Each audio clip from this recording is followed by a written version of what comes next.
All right. Good morning.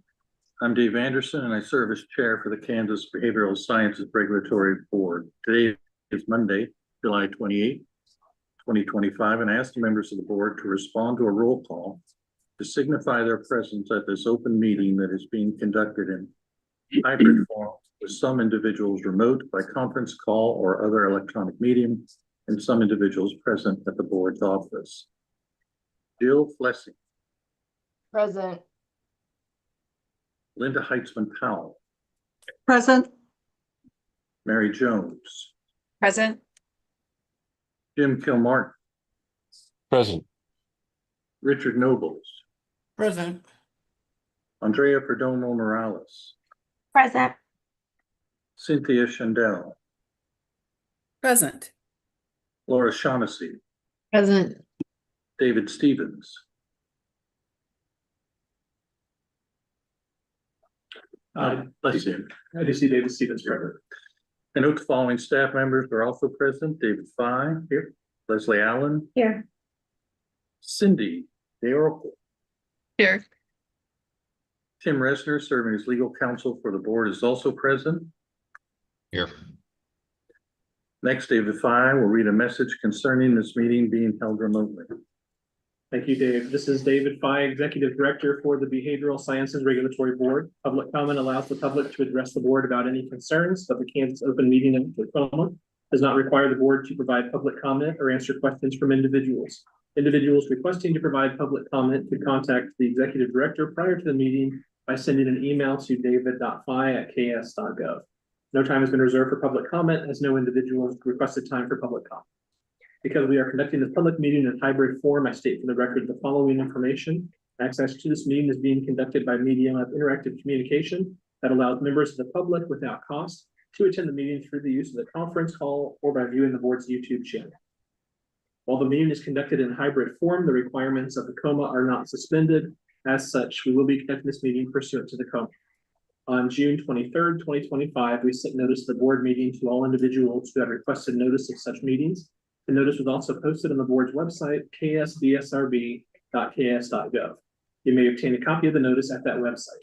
An agenda and other media material have been posted on the board's website and are available for review. You may also request a copy of the agenda specifically by sending an email to david.fye@ks.gov with the subject line request for the agenda, and it will be sent to you.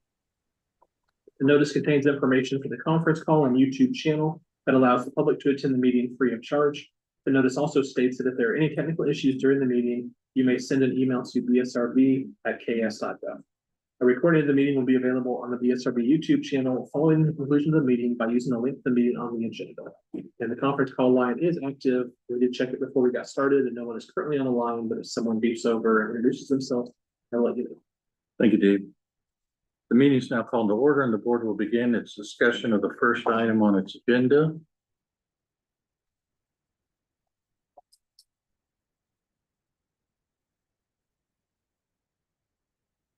So for approval of the agenda, I would accept a motion. So moved. Miss Mary. Second. Thank you. We have a motion and a second. Any further discussion? All in favor of the motion, please say aye. Aye. Aye. Any opposed, same sign. Motion carries. Thank you. Next item is annual election of board chair and vice chair. Dave? Thank you, Dave. And in your packet of material, you will see a copy of the statutory reference for the next item on the agenda. You see a copy of KSA 74-7501C, which states that the board shall organize annually at its first meeting subsequent to June 30th and shall select from its members a chairperson and vice chairperson. Other meetings shall be held as the board designates. A majority of members appointed to the board shall constitute a quorum for the transaction of business. And so according to this statute, basically the first meeting at the beginning of the fiscal year, which starts on July 1st, the board is directed to select a chair and a vice chair. And so that is the next item on the agenda. And so traditionally what we have done is we begin with the position for chair of the board, and that would last through the next fiscal year. So basically you would go from the end of the meeting today until the next meeting in July, or at least the end of June. And what we have traditionally said is that if someone new is elected board chair, their term serving as board chair would not start mid-meeting. They would begin their term following the conclusion of the meeting to allow for some training and things like that. Following the decision by the board on chair, there would be essentially nominations for vice chair of the board, a similar process, and then that person would take that position or assume that position starting after the board meeting. So I'll turn it back over to you, Dave, and we can go ahead and start with the nominations and vote for board chair. Very good. So we're ready to accept nominations. I have a nomination. I would like to nominate Dave Anderson. Second. Thank you. Thank you. Really, the second by David Stevens. I was just gonna see if there were other nominees.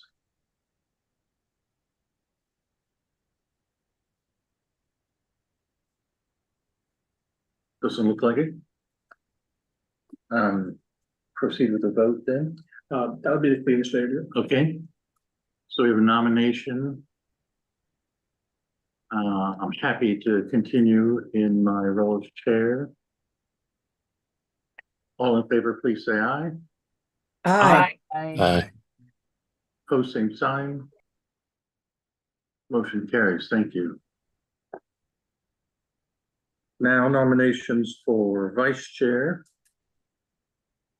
And I would nominate Laura Shaughnessy. Second. Very good. Other nominations? Seeing none, all in favor, please say aye. Aye. Opposed, same sign. Motion carries. Thank you.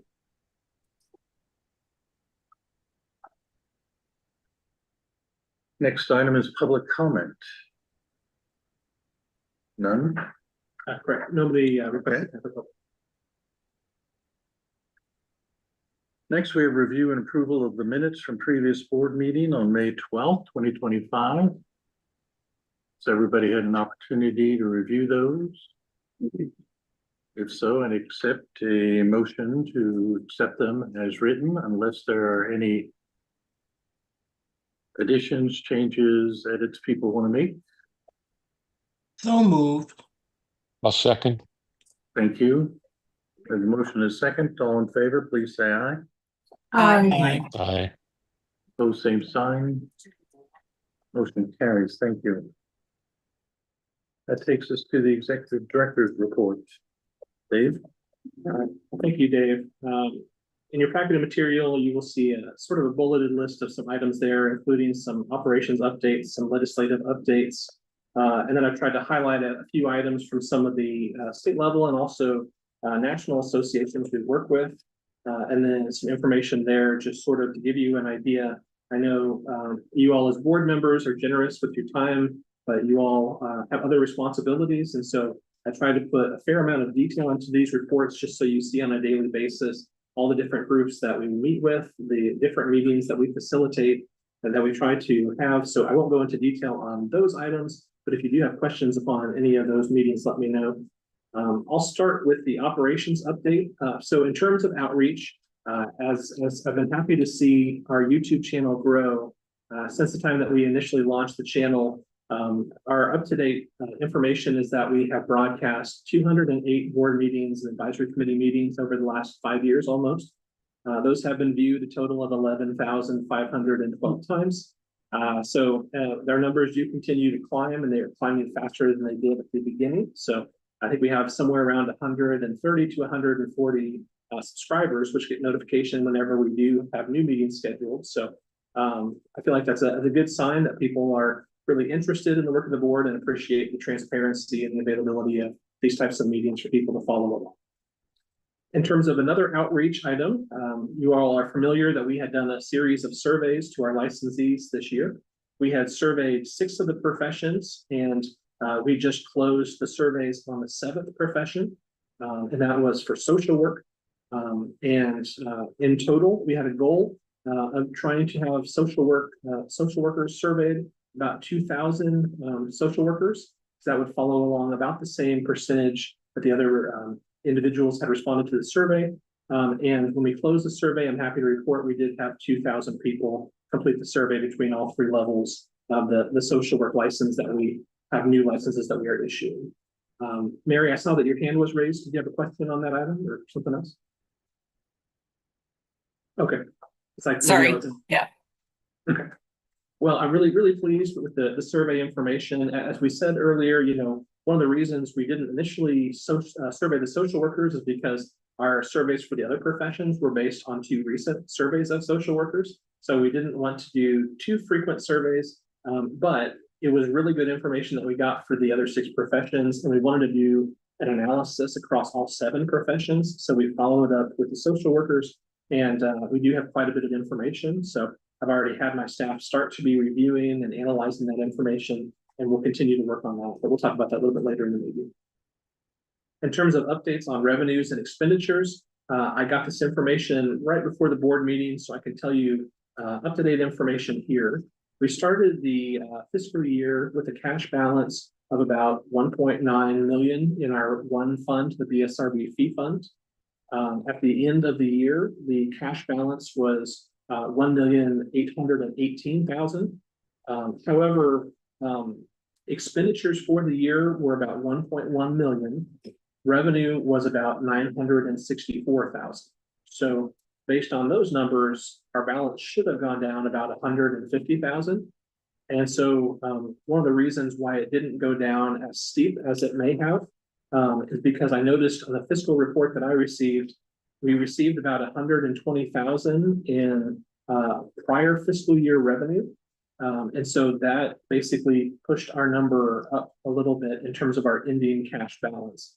And I don't have a lot of details about that. I'm planning to have a follow-up meeting with the Department for Fiscal Management, but based on our projections, it was projected to go down, and I will seek clarity on that large amount of prior year revenue that we received. I don't have a lot of details about that, but I'll get more information on that and bring it back to you. The next board meeting is going to be in September, and it's going to be the 2nd Monday in September. That will be before we submit our budget for the year. So that'll be a time where I'll be able to also share some additional information about forecasting and looking at trends. I'll also have some information there as far as how many applications we've received for the year, last fiscal year, number of licenses, and how that compares to past years. We are expecting some changes with the multi-state compacts, but I'll have that information for you at the September meeting so we can take a look at some planning for the agency. And as I mentioned, the budget is due for all agencies September 15th. So the system will open up for us to put numbers in starting about August 15th.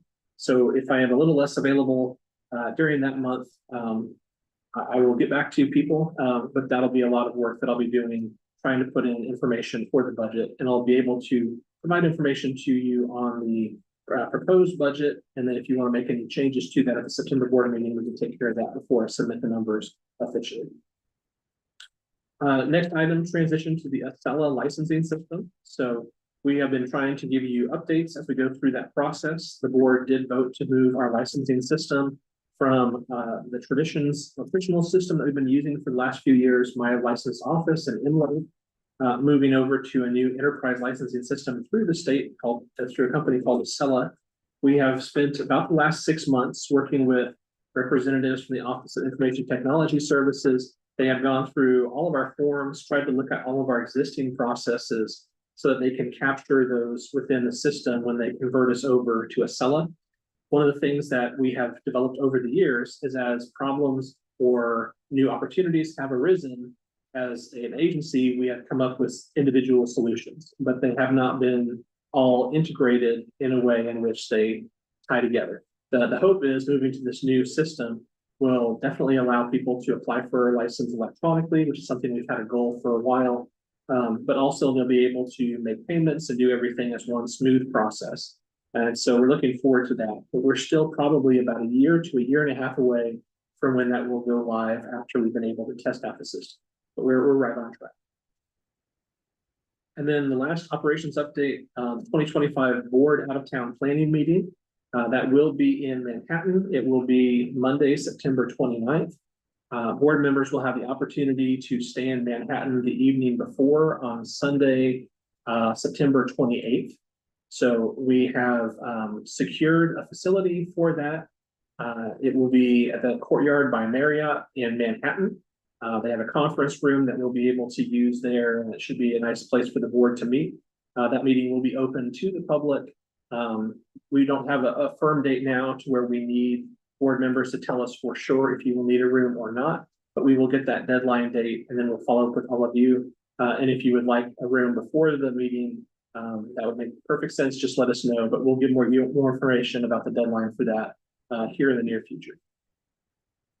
Turning to some legislative updates, I do try to keep you aware, even though the legislature meets generally for the first few months of the year, there are a lot of interim activities the legislature does in between legislative sessions. One of the groups that meets and supports the work of the legislature is called the Legislative Division of Post Audit. And this is an independent agency that holds committee meetings with representatives and senators, and they select items to audit, and then they provide reports to the legislature. And they had a meeting just about a week ago. One of the topics on their agenda was an audit called Evaluating State Agencies' Registries of Perpetrators of Abuse, Neglect, and Exploitation. And that meeting is on the legislative YouTube channel if you have any interest in reviewing the results of that audit. It is also posted at the Legislative Division of Post Audit's website, www.kslpa.gov. There is a reference to the BSRB in that audit, but it is a minor one. The focus on that audit was looking at what state agencies are required to have registries for perpetrators of abuse, neglect, and exploitation, and are those registries sufficiently linked at the state level as a matter of public protection. And what they found, the primary look at that audit was on larger agencies like the Department of Health and Environment, the Department for Children and Families, the Department for Aging and Disability Services, but they did look at regulatory boards like the BSRB, like the Board of Healing Arts, the Board of Pharmacy, Board of Nursing. And what they found is that, the regulatory boards, we post the infractions on our website, but we're not required by law to have registries. However, we do report to the National Practitioner Data Bank, which is a repository of information. So that is something that we use to provide information on individuals who violate unprofessional conduct standards. But the audit went into a few more details. It talked about what law enforcement looks at and the other agencies look at when they investigate those types of matters. So that audit is available, and you can go ahead and look at that if you have interest. Additionally, there's another audit that is going on right now. I've been working with representatives from LPA on that audit. There is an article on their website about upcoming audits, and what this one audit is looking at is reviewing available options for acquiring state office space. So they are auditing all state agencies and asking, how much space are you currently utilizing? Is this under a state contract or is this a private entity? How much are you paying? And then how many staff do you have on site? How are you using the space that you have? Is it for office space, storage space, et cetera? So we've been compliant with that audit. We've provided information, and more information should be coming out here in the next few months. Next, in terms of legislative items, I should probably update you on this item more often than I do, but there are two agencies that provide assistance to the BSRB when it comes to legislative matters. One of those is the Legislative Research Department, KLRD, and what that agency does is they have a fiscal analyst who is assigned to review state agency budgets and work with representatives of those agencies to make sure they understand what is going on with the agencies, what their plans are for the future. And then during the budgetary process, there's coordination in terms of budget committees and things like that. The person that we've been working with the last few years is an individual named Dayton Lamunian. And Dayton has been wonderful to work with, really enjoy working with him. And to our knowledge, we will continue working with Dayton for this next fiscal year. Likewise, the division of the budget is under the governor's office, and there's an analyst who is assigned certain agency budgets to review. We work with representatives from legislative division of Division of the Budget as well. And we have worked with an individual named John Kirk for the last few years. He's been great to work with as well. We were recently informed that a new person will be assigned to help the BSRB with certain items. And she is a senior budget analyst. Her name is Stephanie Buchanan. So I'll be meeting with her later on this week and sharing some information about the agency, but look forward to working with her. Next, the last legislative item I wanted to make you aware of. This is an item that I will have to put on your radar right now and then get back to you with confirmation in terms of how far-reaching this item is. So this item involves the 2025 appropriations bill by the legislature. That was Senate Bill 125, and specifically Section 161. This is a section for the State Finance Council. What that section of the appropriations bill stated was, during fiscal year 2026, on or before August 1st, 2025, the Secretary of Administration, in consultation with the Governor's Department, shall certify to the members of the State Finance Council that all state agencies have: 1, eliminated any positions that relate to diversity, equity, and inclusion. 2, eliminate any mandates, policies, programs, preferences, and activities related to diversity, equity, and inclusion. 3, eliminate any training requirements in diversity, equity, and inclusion for any employee. Canceled any state grants or contracts relating to diversity, equity, and inclusion. And 5, removed gender identifying pronouns or gender identifying ideology from email signature blocks on state employees' email accounts and any other form of communication. And then under B, it says the Secretary of Administration shall present such certification and any additional information to the State Finance Council and State Finance Council meeting. So this language referenced that this would be a requirement of state agencies. And we did receive direction from the Department of Administration that there was a new policy that was standardizing signature blocks. And so basically it just indicated that there would need to be strict adherence to having your name, the agency's address, the email address, the phone number, and then maybe a little bit of extra information about the agency itself, such as a fax number and things like that. But otherwise, any extraneous information was not allowed for the new signature blocks. Since that point, we've had some questions as far as, do these policies apply to board members?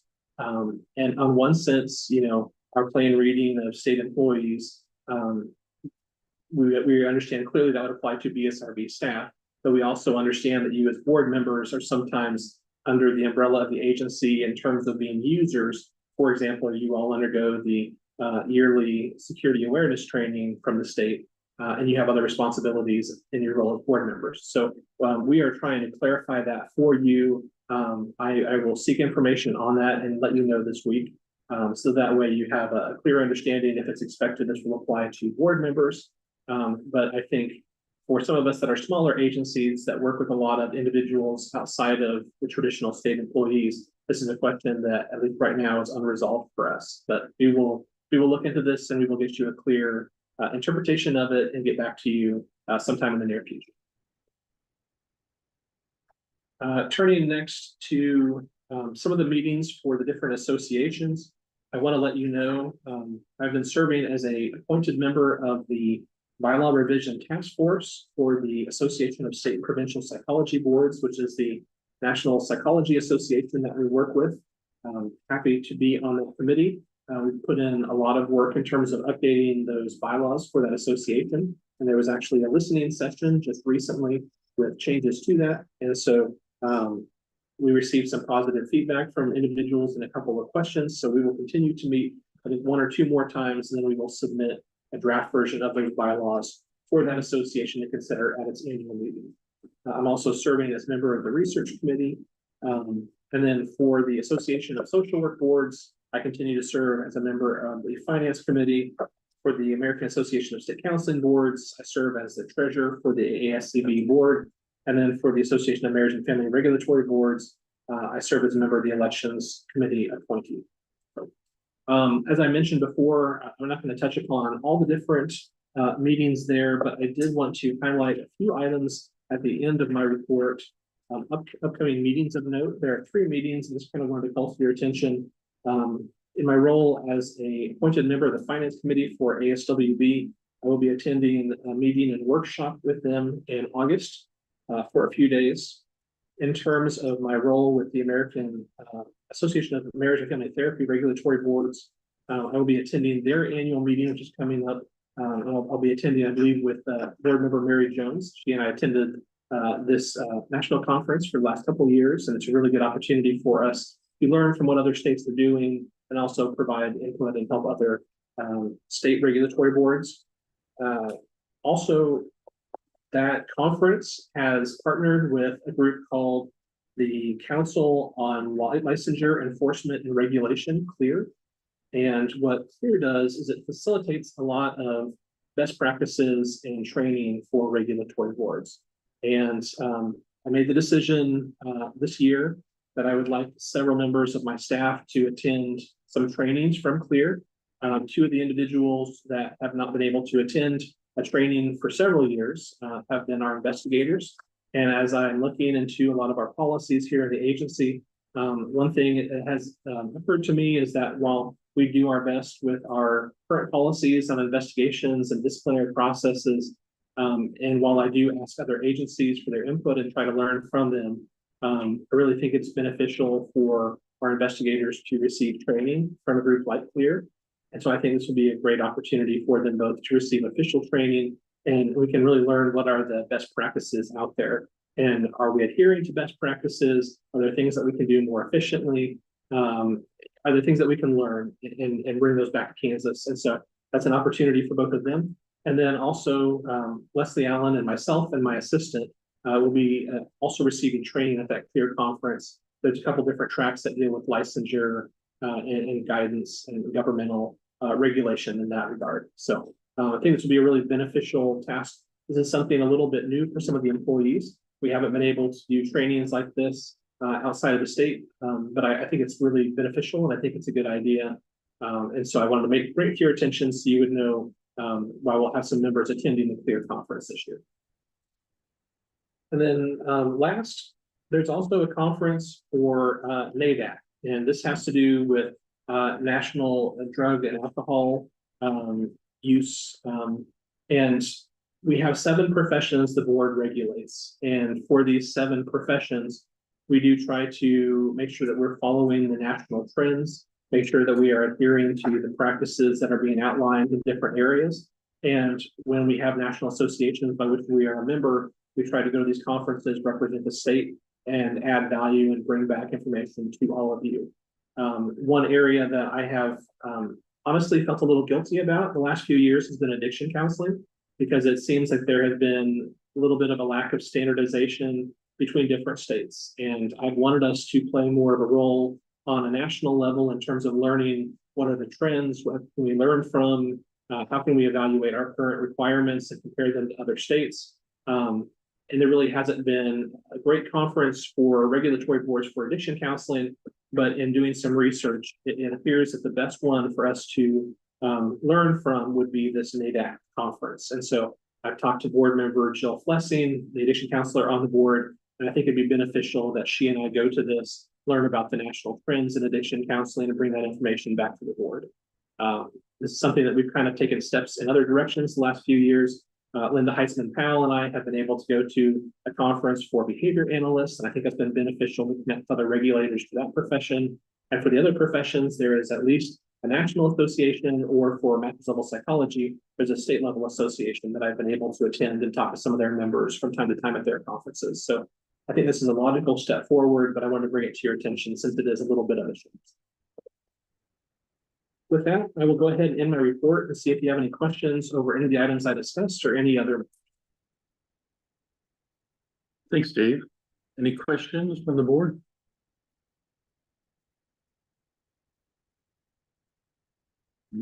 Okay, not seeing any. We'll move on to updates from National Association meetings and multi-state compact meetings. Okay. Thank you, Dave. I was able to attend a conference, which is called the Counseling Regulatory Board Summit. This is an annual meeting put on by the National Board for Certified Counselors, NBCC. And I was able to attend this conference with Laura Shaughnessy. I would say the highlight for me, probably for the conference, is that Laura and I were able to do one of the sessions and present information. there was a heavy focus on collecting data and trying to make evidence-based decisions and have states become more informed on different things. And so Laura and I were able to speak to the survey process that we used to create the survey here in Kansas, and also the results that we were able to collect. And so Laura and I shared that presentation, and it was really well received. We had a number of different states say at the beginning of the presentation, they were very scared and felt like there was no way they would want to do a survey in their state. But by the end of it, they felt really encouraged. And then some of the other presenters throughout the conference were different groups that said, if you lack the resources to do this on your own, we are willing to partner with you. Or there were some other schools that said this would be a good opportunity to work with different people in terms of those types of surveys. So I really think this was a good opportunity for us to share some of the work that we're doing here, but also to encourage people to take that step themselves. And so there was a heavy focus, like I said, on technology at this conference. We talked a little bit about artificial intelligence. We talked a little bit about the upcoming professional counseling multi-state compact. And one of the things that we did, one of the sessions, we were actually given access to a fake account, and we were able to log into the system to register for a privilege to practice under the professional counseling multi-state compact, so that we would have an understanding of what licensees would be asked to do once this compact goes live. And I have to say, I was very surprised. It is very user-friendly, and I think people are going to be very receptive to it. It made it very clear what the prices were for different states for these privileges, which states require passage of jurisprudence examination, and which states are actually part of this. They anticipate that not all states will go live, and not all states have passed that compact, but that was helpful to walk through that. So really good conference, really took a lot back. Laura, I wanted to turn it over to you so that you could share some of your thoughts from that experience as well.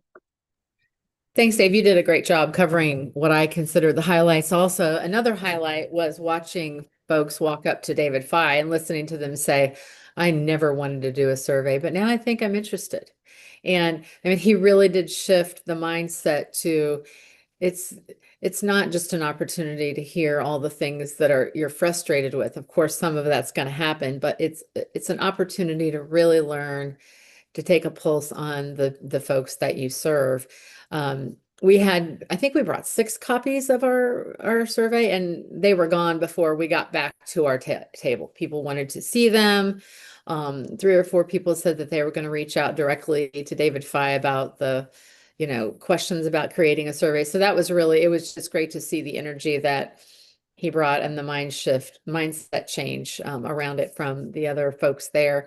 It was great to hear about the compact. Compact's going to happen sooner than we thought, which is good. They kept saying it's going to be later and later, and now they're really getting accurate about the date. That was exciting. That summit is just so helpful to really, one, learn how we do what we do differently, and it reaffirms that what we do really well. So, David, thank you for all the hard work that you put into everything that you did to prepare for the summit, and you did a great job with the presentation. He is so generous when he says we presented. His institutional knowledge comes through so well when he gets up and talks about what we do. So thank you for that. Thank you, Laura. I appreciate it. We'll move next to the next item here, and that's updates from the SIPAC mid-year meeting. And SIPAC is our multi-state compact that we belong to for the licensed psychology profession. And Richard Nobles is the board member for psychology with Linda Heisman-Powell, but he's also the commissioner for Kansas. And he was able to attend the mid-year meeting for SIPAC. So I'll turn it over to you, Richard, and maybe you can share some of your takeaways from the SIPAC mid-year meeting. Thank you and good morning. And I want to thank all of you because the reason why we are having our meeting today, 2 weeks later than we would normally meet, is because the SIPAC meeting was on the 14th of July from 10 a.m. to about noon. So again, thank you all very much. There were a whole number of things, pieces of information that I came away with from the meeting. One, we got general numbers for how many members, how many psychologists belong to SIPAC or have the interjurisdictional ability to practice via telehealth and to practice in person. There are 16,951 psychologists that have the ability to practice via telehealth and in person. There are 1,048 psychologists across the country in, excuse me, in 43 member states. In 2024, there were 30 new psychologists from Kansas that joined SIPAC to practice via telehealth. There were none that elected to sign up to do in-person, engage in in-person services. So we are continuing to grow in the state of Kansas. I don't have the number of how many psychologists there are total in Kansas right available to me, but I can get that number to the board as requested. Again, there are 43 states that are practicing within SIPAC. There are hopes that a number of larger states might join, such as New York. New York is not a member of SIPAC, and neither is California. And there has been legislation that has been introduced through the New York legislature for them to become a part of SIPAC, and that would be really exciting. There are a deficit of psychologists across the country to practice in and especially in rural parts of individual states. So this would be really helpful for places where there's a larger number of psychologists to practice within neighboring states. In terms of Kansas being in compliance with the rules of SIPAC, I received a message from the executive director, and we continue to be in compliance, and that is largely because of the work of David Fye. So I appreciate the work that he does to make sure that we continue to follow the rules of SIPAC. There were a number of matters that were discussed within the meeting. The financial, I'll just go over a couple. The financial state of SIPAC is pretty strong, and it continues to figure out ways to invest its money so that the organization can remain in good financial health. We discussed some rule revisions regarding educational requirements and residency, and those are being presented. Those are up for public presentation. I think there's a 60-day period for public review, so that it will then come back to us at the national meeting. The national meeting will be November 16th and 15th and 16th. And this year it is in Tucson, Arizona, and I will be in attendance at that meeting. And those are kind of the top line matters that were discussed at the meeting. There were a whole number of reports from various committees that present to SIPAC, and they came back with information that I can present on demand. Lastly, I was asked to serve on a committee to review the bylaws of SIPAC, and I have made the decision to serve on said committee. Is to compare the different rules and bylaws and regulations that have been put into effect over the last 5 or 6 years from SIPAC. There are a whole number of discrepancies that are within the rules and regulations, and Janet Orwig, the executive director, has asked new commissioners like myself to serve on the committee so that we can be a fresh pair of eyes on the rules and the bylaws of the organization. So I have agreed to serve on that committee, and we have not had our first meeting yet. She's still waiting to get folks to consent to join, and we hopefully will begin before the annual meeting in November. And that concludes my report of the meeting from 2 weeks ago. Great. Thank you, Richard. After SIPAC was enacted in Kansas, we joined the Professional Counseling Multi-State Compact, and that compact is getting close to going live, but there's still a few things that they are working through. But Laura Shaughnessy serves as our board member for professional counseling and also the commissioner for the Professional Counseling Multi-State Compact. So Laura, do you have any other items you'd like to share concerning the compact? No, not really. I'm just excited that they're going to go live. Have they made a commitment to what states are going to go first? I've heard about 12 states discussed, but I'm not sure that all of them will be ready when they initially launch. It is possible that they have said once the data system is in place and it's been fully tested and they feel like they have what they need, they would go live with as few as 2 or 3 states. But I think they're trying to make the number somewhere closer to 8 with the possibility for more. So I know one of the items that we are working on here in Kansas that we'll talk about a little bit later in new business has to do with the background check for licensure. That is a requirement under the compact for anyone who wants to practice, get a privilege under the compact. And so we'll have to address that under new business, but that is one thing as it relates to the compact that is still in the works for us. Great. That's all I have too. Greg Searles, the executive director of the compact, he said, October, November. So here we go. Very excited. I'll keep you updated as we learn more. Great. Well, thank you, Laura. Thank you. And then the last item on the list is most recently we joined the Social Work Multi-State Compact, and that is the most recent of the compacts. When these compacts start from the beginning, there's a lot of work that's done behind the scenes. States have to name commissioners. They come together, they decide on a lot of the very basic ways in which these compacts are going to run under the authority of the statutes. And then there's leadership elected, there's conversations about how the compacts will be funded.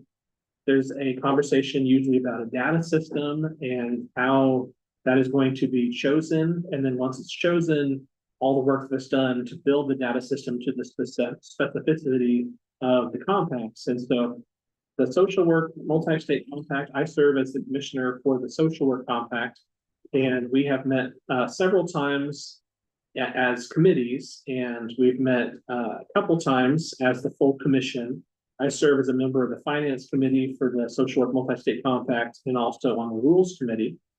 And there have been good discussions. I think we have started the process to evaluate possible systems for analyzing the data and holding all the data to let members of the public know who's practicing under a multi-state license. There are some questions that still need to be resolved in terms of funding for the compact and how that's going to work. And then implementation is still a ways off. I would say for the Social Work Compact, we're still probably looking at about a year off for when that's going to go live. But when it does go live, I think it'll be operating a little bit differently than the other compacts.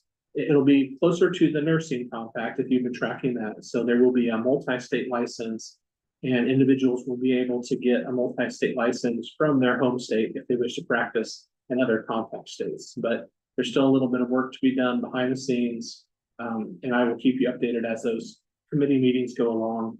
One of the reasons why the funding for the compact is a little bit different is that with the other compacts, like let's say, for example, SIPAC for psychologists, individuals pay money to get an eligibility determination if they're eligible for SIPAC, and that comes through an agreement with ASPPB.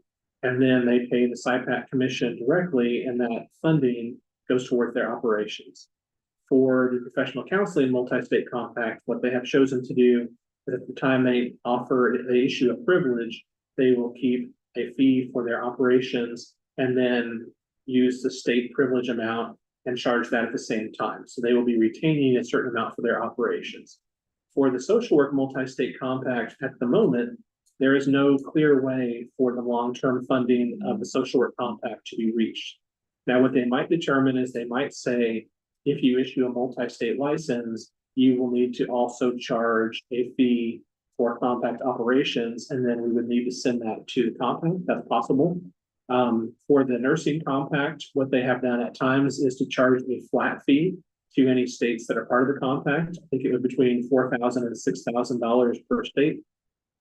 It's possible that they could do something that would be based on a ratio of how many people opt in and how many people want to get a multi-state license. So it's not a flat amount if you're a low population state compared to a high population state.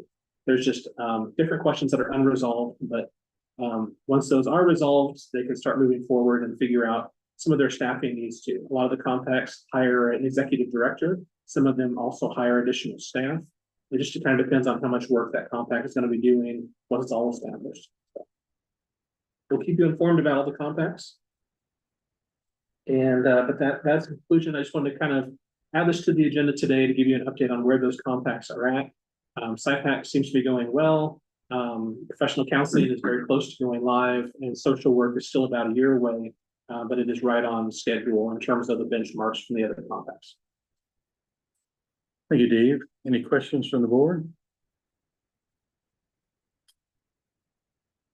Seeing none, we'll move to our next agenda item, staff reports.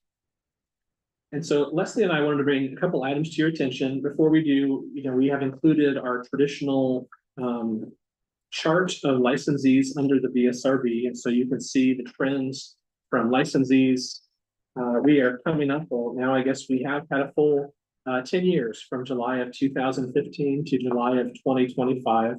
So over the 10 years, the number of licensees under the BSRB has gone up from about 12,100 to about 16,500 almost. So I think this is great. This means there's more people out there practicing in the field. We know that there's a demand for people providing services. There are things to be worked through when it comes to that. But I hope this information is helpful, especially as we break it down by types of profession, but also by levels of licensing, so you can see trends.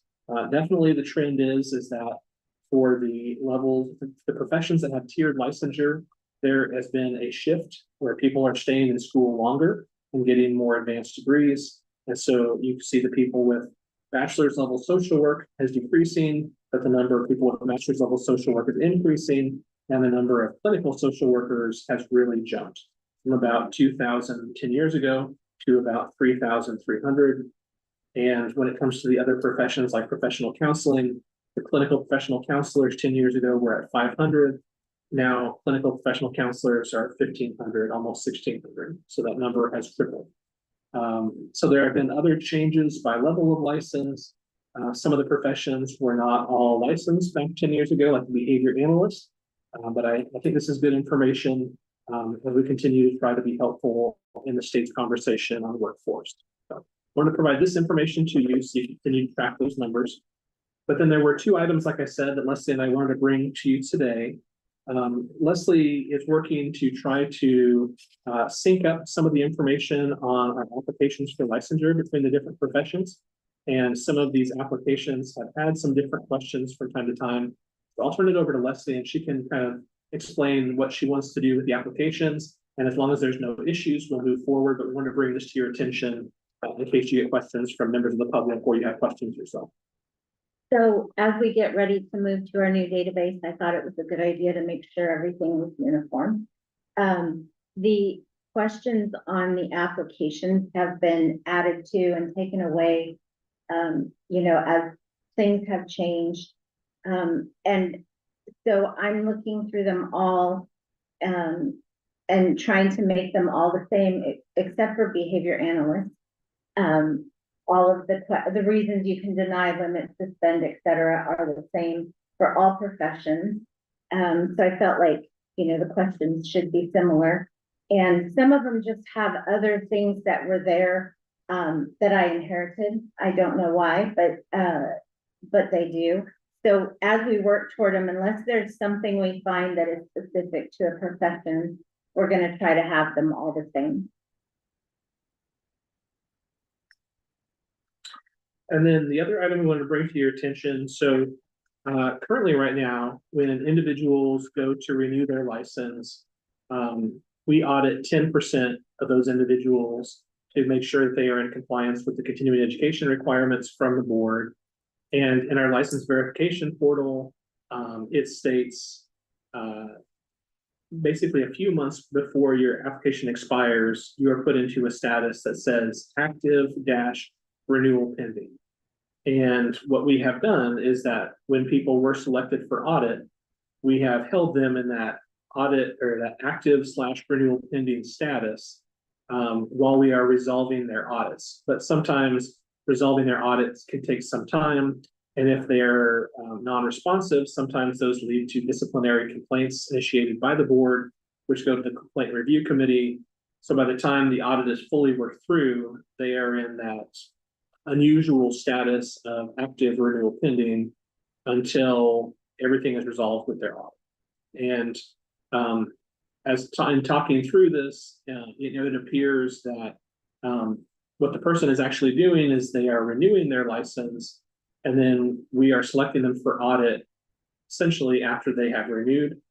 And so it would resolve some issues if we reflected it in the verification portal as renewed, but we would still continue with the audit to see if there were any issues. And if there were issues, then we would still initiate the disciplinary violation. The real focus we wanted to bring to your attention is it permissible with you if we change the reflected status from active renewal pending to renewed, and then continue to pursue the audit like we are right now? Do you have any questions about that? Or Leslie, do you want to add any detail about that? Oh, I was just gonna say the statute that we refer to that allows us to keep them in that pending status says it should be done within 30 days. So when it drags out longer than that, it creates problems. And what we traditionally have done, we've talked about this, is we send a message to somebody, let them know they are selected for audit and they must provide information to us within 30 days. But if they fail to do that, we send sort of a more harsh letter to them that says, okay, you need to provide this information, otherwise you will receive a disciplinary complaint, and then we'll go through that process. So I think given the nature of wanting compliance with this, but also wanting to provide clarity on the website, this is the proposal that we wanted to bring to you today. But also wanted to see if you have any concerns or any questions about that change in the verification portal. Dave, if you have someone who is in this status, I mean, it's good. A lot of people need to have an active license in order to continue to practice. But then you would, at the time they're non-compliant, you would just change that status? Is that what would happen? It would really depend upon the type of violation from the board. So basically, if the person didn't respond to the audit, we would submit a complaint on their behalf, and then it would be referred to the CRC. If the CRC did an investigation and found that they were still non-compliant, essentially there could be a decision to go ahead and suspend the license. And then at that point, their license would be suspended. But that's kind of what we had in mind, is it would just kind of move through the traditional process like it does. But instead of being held in that active renewal pending the entire time, we would just move it to the renewed and then continue to follow the steps to go through the disciplinary process if they're still non-compliant. Is there a thought as we move through new systems that we would actually take the step where you would be submitting your CEs in order to complete the renewal? Are we going to get to a point with like CE broker and the interfacing with technology that it would, I know we've talked in some of the states that have heavier use of CE broker that essentially it would stop you from renewing if you didn't have that. Do we see that coming at all down the pike? No, I don't think so. When we talked about the different models with CE broker, that was one of the choices. They said basically that there was sort of two models that states have used. One is kind of a hard stop and one's a soft stop. And there are some states that choose to audit 100% of licensees. And so for the 100%, some of those states have basically said CE broker is our only way to save continuing education information. So we're going to require everybody to have a CE broker account. And we're going to basically say, if you're going through your renewal process, if you get to that point, we will essentially do a check in CE broker. If you don't have everything in there, we're not going to let you finish the renewal process. When we talked to the board about different options, it seemed that it would be better to go with the soft stop approach, which basically would look in CE broker and would basically say, we're looking to see if you uploaded all of your information. From what we can tell, you either have or you haven't, but we're not going to stop you from renewing because people are not required to use CE broker. That was one of the choices we had built into the agreement. So if some people didn't want to use CE broker and wanted to do it the traditional way, they could still send us all of their materials for continuing education if they were pulled for audit. I think part of this was preserving the option for licensees who, for one reason or another, didn't want to use CE Broker. So if they don't want to use it, or they don't want to activate a CE Broker account, if they're pulled for audit, they can produce the information that way, or they can upload it into CE Broker after the fact. One more question. Thank you for that. Back to the license would say active. Does it start the new date? You Okay, so it would. would look like it would look like a complete renewal. 100. Correct. Yeah. Yeah, so this would be a change. We do get a lot of questions from the public when someone is in that active renewal pending. And that status was actually, we improved upon a previous status, because it used to be that when someone was coming up to their audit, it would say renewal pending. And so there were questions sometimes from the public when someone was a month away from their deadline, because people didn't know if that meant their license was still active. And so we had a new status called active renewal pending. And so we think it's a good idea to make this change. It would probably lead to less questions from people, but we would still be able to pursue the audit for those individuals and make sure people were in compliance. And if they weren't, we would do the disciplinary complaint against them like we currently do. It would mostly be just a difference of reflecting a different status. And Mary, like you said, it would show a new expiration date of their license being renewed. You know, I think one of the things, looking to the future, I guess I'm the oldest guy here. I'm going to go back and pick my AI brain out, which I'm spending a lot of time studying on right now. I believe that the future will be the staff spending less time verifying, and will be requiring people to upload their information somewhere so that an AI check can be done, and we can save the amount of staff time necessary to provide these checks, and also be more complete in providing verification across all of our licensees. So we're not there yet. I know we're not there yet, but I hope everybody's open to the fact that at least this one old guy with gray beard thinks it's coming. Well, and there's pros and cons, for the states that do audit 100% of their licensees. You would still want someone to go into the CE Broker system and verify that what had been specified as ethics actually is an ethics CE, and what had been marked for this category is actually in that category. With us auditing 10%, it is fewer for our staff to check, although it does take a little bit more time if people are not using CE Broker. So we're continuing to push for that. We think it's a good option for licensees. But some of our initial concerns and complaints from licensees, they didn't fully understand that there was a choice. I think some of them read some of the national reviews about some states that have encountered some difficulties, and they said, how dare you force us to do this? And we said, I have good news. You're not forced to do this. We do think it's a good idea, and I can give you plenty of reasons why, but you have a choice, and we wanted to make sure that that choice was preserved, at least right now. So that could change in the future, and maybe we get to a time to where we have a lot of people just voluntarily sign up for it, that it would make sense to just move completely to that. But right now, I think part of it was wanting to make sure we preserve that choice for people. If they didn't want to use CE Broker, they have that option not to use it.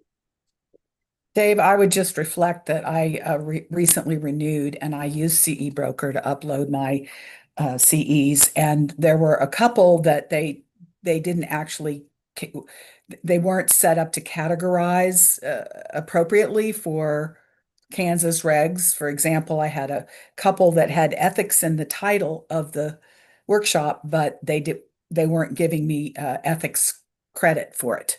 They didn't have a way for me to put that in manually. So there's still you can't just go to CE Broker after you've uploaded all your stuff and trust that what they say about whether, yes, you've satisfied all the requirements for your state is accurate.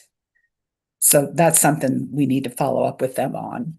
But eventually, I agree. I think it will be something that most practitioners will want to do, but I think it's still got a few glitches.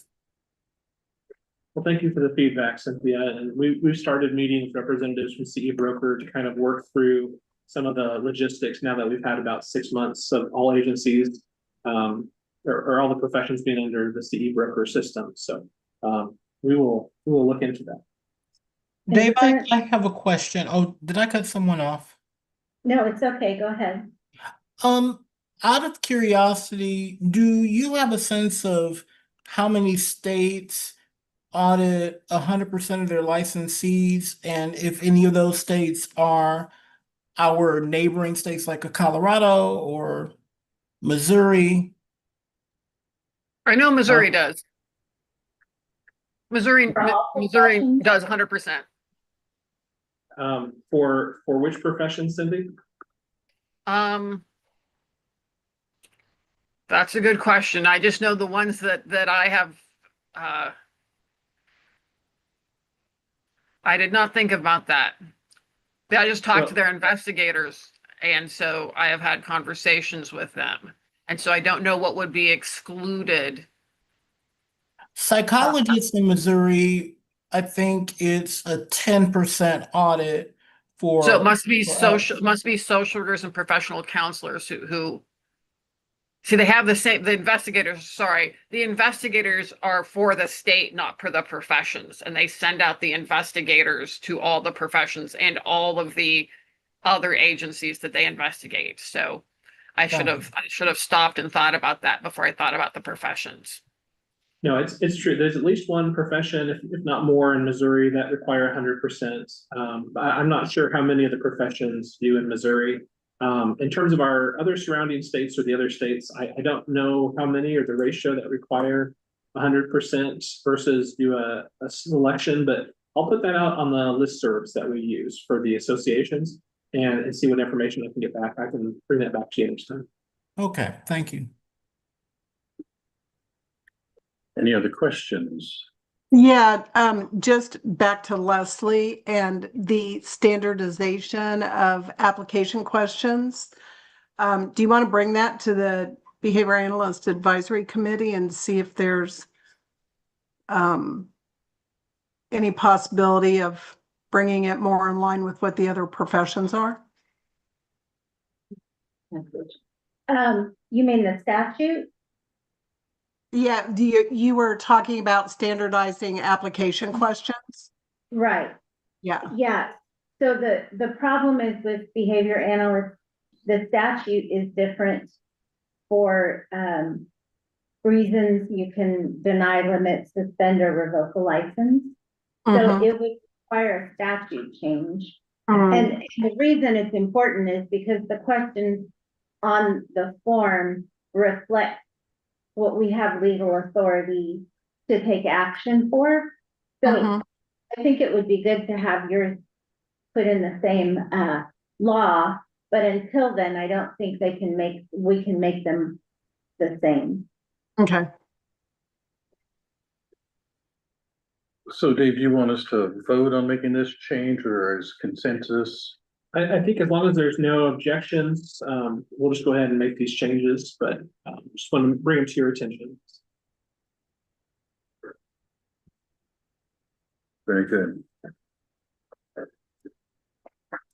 We'll move to Complaint Review Committee report. Good morning. There are 3 documents that you have that reflect the standards regarding the cases received, the complaints received, and the disposition of cases by the Complaint Review Committee. These are the final statistics for fiscal year 2025, which ended June 30th. For FY25, we received 242 cases. For comparison, last year, we received, sorry, I wrote down on a different sheet of paper. We received 206. And that's an increase of 17.5% from a year ago. And we received the chart of the cases that we've had for the past 10 years. And so also for comparison, 10 years ago, so I just said that we received 242 cases. For in 2015, we had 91 cases.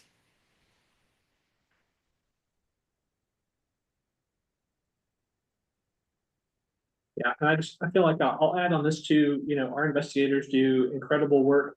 I'm really excited about Cindy and Joan going to the training for the clear training. I know it's been a number of years since we've been able to have our investigators have an official training. But I also think it's really important for us to kind of see if what we're experiencing here in Kansas is the trend. And I have been talking with our investigators. We see that the number of complaints are going up. And I think we may have to think creatively about how to address some of those things. But I also think, we need to look at our internal operations. One thing that we've really tried to stress, and I think this has been a good idea, is really having good customer service in terms of talking with people who call in to make complaints, but then also our follow-up with our investigators is excellent in terms of when people have questions after they've received a complaint. But I also know that there's only so many hours in the day. And so I don't know what the practices are in other states in terms of the investigators working one-to-one with individuals when there are lengthy conversations that are needed and things like that. And so I'm trying to get a better idea too of how we can best utilize our staff and how we can make a determination, if we might need another person to assist our investigators in the future, or are there questions maybe that we could route to another individual to help certain people so our investigators can use their time in different ways to help in other ways. So just kind of wanted to do analysis on our practices while learning about what other states are doing. I'm really happy with how things are going in the state, but I also know that this is an area where not all states are standardized, and I like us to kind of learn what the best practices are that are out there. So like I said, our investigators are excellent, and I think this would be a good opportunity for them to even take another step forward. Any questions or issues about that? All right, seeing none, we'll move on to reports from the professions. Licensed psychology. Good morning again. The Licensed Psychology Advisory Committee met on Tuesday, the 10th of June, 2025 at 6 p.m. And we had a robust discussion about possible changes to the postdoctoral requirement. And we may be seeking outside information from the Kansas Psychological Association about certain statistics as it relates to training, and potentially make further determinations as to whether or not we would seek to approve a change in, I believe it would be a change in statute regarding whether or not we would want to keep the postdoctoral requirement. We also had a continued discussion regarding the survey sent out to psychologists. Members were asked to review 2 questions. For the responses that were given to those questions and to bring those back to our next meeting. We also had a review of the applicants to be new members of the Licensed Psychology Advisory Committee, and that will come up later on in our discussion today. And our next meeting will be Tuesday, the 12th, I believe. Yes, the 12th of August, 2025 at 6 p.m. Thank you, Richard. Social work. Yes, the Social Work Advisory Committee met on June 10th, I believe, and we spent most of our meeting reviewing our 8 candidates to replace 2 of our committee members who are rotating off. And we're once again very pleased that we had such a large response of social workers that wanted to serve on the committee. We were able to select 2 that I believe will be brought forward for approval.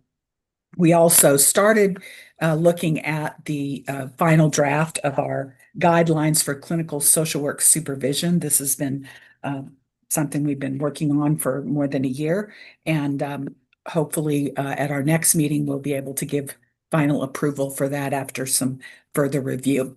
We also spoke briefly about the survey and the fact that even though social work had a survey recently, we felt like the questions that were being proposed would be very valuable data and would allow a profession to profession comparison by asking those same questions. So we will meet again on Tuesday, August 12th. Thank you, Cynthia. Professional counseling. Thank you. We met Thursday, June 5th, and some of the topics included, we spent our time, reviewing and choosing candidates to join the committee. We agreed on 3. Was it 3? Yes, it was. I'm sorry. We also spent a long time saying goodbye to the 4 that are leaving the subcommittee. They totaled 28 years of experience on that committee, and so we really wanted to spend time expressing our gratitude for that institutional knowledge. Let's see, one piece of feedback, outgoing feedback from one of those people was a need to really move forward on unprofessional conduct. It's been a long process from a couple of the people, well, one mainly expressed a need to really see progress on unprofessional conduct statutes and regs. And we said, we are absolutely working on that right now. So we, gave him that outgoing feedback. We decided to set up a supervision subcommittee with Amanda Wade, Vanessa Perez, and Masha Magsudi. And do I understand, David, that we need to have a request for an appointment from the chair of the board for that subcommittee?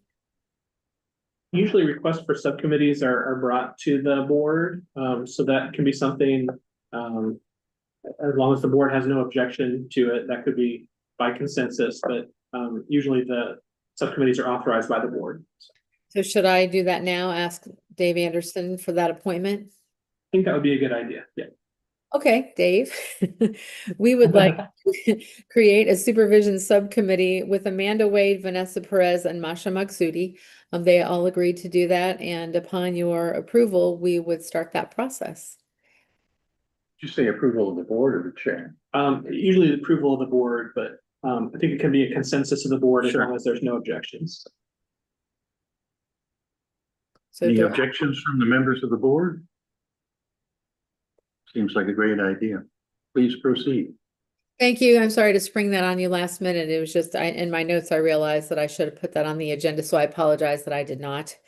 Another thing that we spoke about was the survey, and David Fye had a great idea. Every time we meet at our subcommittee, he's going to do a deeper dive into 1 or 2 of the questions from the survey, and it's a great opportunity to just mine information and ideas related to those questions. So we really like that. We talked about new business, alternative pathway to licensure. We want to really be creative and be thinking about that so that we can really support the need for our workforce to grow. And our next meeting will be in August. We have not determined, we have determined the date. Didn't we say August 4th? Yes, that's right. August 4th, 10 a.m. Thank you so much. That's all I got. Thank you, Lauren. Master's level psychology, the LMLP LCP advisory committee met on June 4th. We continued the review and discussion on the draft survey report of licensees. Also continued our discussion on regulation of artificial intelligence. We had a discussion and recommendation of adding the new advisory committee member. And we began discussion on an alternative pathway for licensure. We will meet next on August 6th. Marriage and family therapy. Yes, thank you. The MFT Advisory Committee met on June 13th. We did have a relatively small committee attendance wise, and so we had applicants to review for committee membership, and so we deferred that bigger discussion to the next meeting when we had a larger group. We did talk about, we reviewed some survey items again, discussed the ideas of alternate pathways to licensure and the jurisprudence exam. Our next meeting is scheduled for August 15th. And before we move to the next report, just want to let you know, I have received a message on my computer It is possible that they may try to push an update within the next few minutes on my computer. I hope that will not be the case, but I will do my best to avoid that. If there is an interruption after this section of the agenda, there is a 5-minute break or a 10-minute break. So we will have the meeting come back essentially with a 10-minute break somewhere in there. But I just want to let you know in case the message shuts off, we will restart the meeting after that. Thank you, Dave. Addiction counseling. Good morning. Addiction Counseling Advisory Committee met Tuesday, June 3rd. We discussed old business of continuing to discuss regulation of AI and use in clinical practice. We also spent a big amount of time reviewing the draft report of the survey of licensees. We discussed making a pathway for making up practicum hours should someone complete their academic program with now not enough practicum hours. We also discussed an alternative pathway for licensure. David introduced the idea of Jurisprudence Live, which I think you'll all hear more about at some point. And our next meeting is September 11th at 1 in the afternoon. Thank you, Joe. Behavior analysis. Yes, we met on Friday, the 13th in June at 1 o'clock. Two of our members declined reappointment. So we spent time talking about the ones that had submitted an application for an appointment to the advisory committee. We voted on a new member, Dr. Pickwa Lamb Chestnut, who has an extensive background not only in education, but clinical practice in schools. We continued our discussion of AI, behavior analysis description for the website, and also a discussion of behavior analysis and statute, where we look at the difference between practice regulation versus title regulation, because something had come up about title protection and who can call themselves a behavior analyst in Kansas. That was not really resolved. We don't have jurisdiction over title at this point, but there's interest in pursuing that. And then we also spent time reviewing just a couple of the questions. David, I really like your suggestion to narrow it down to just a couple of questions at a time so we can go in depth. And our next meeting is scheduled for Friday, August 15th at 1 o'clock.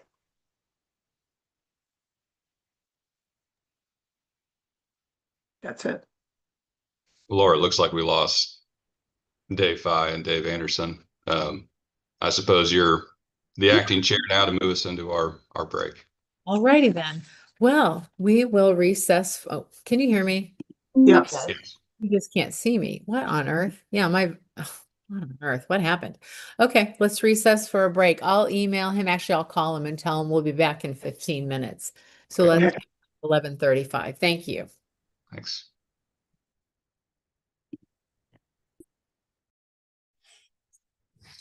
Technology.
break over, or do we still have a couple of minutes?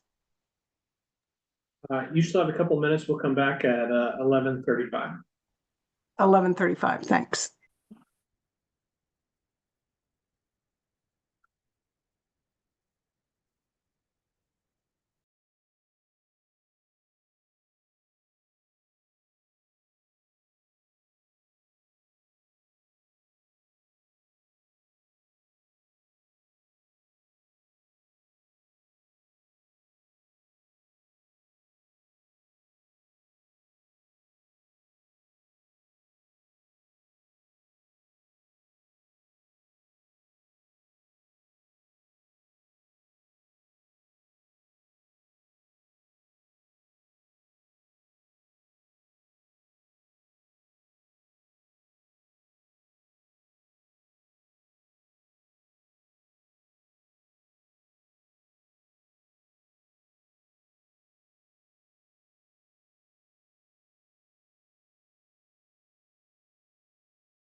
Welcome back, everyone.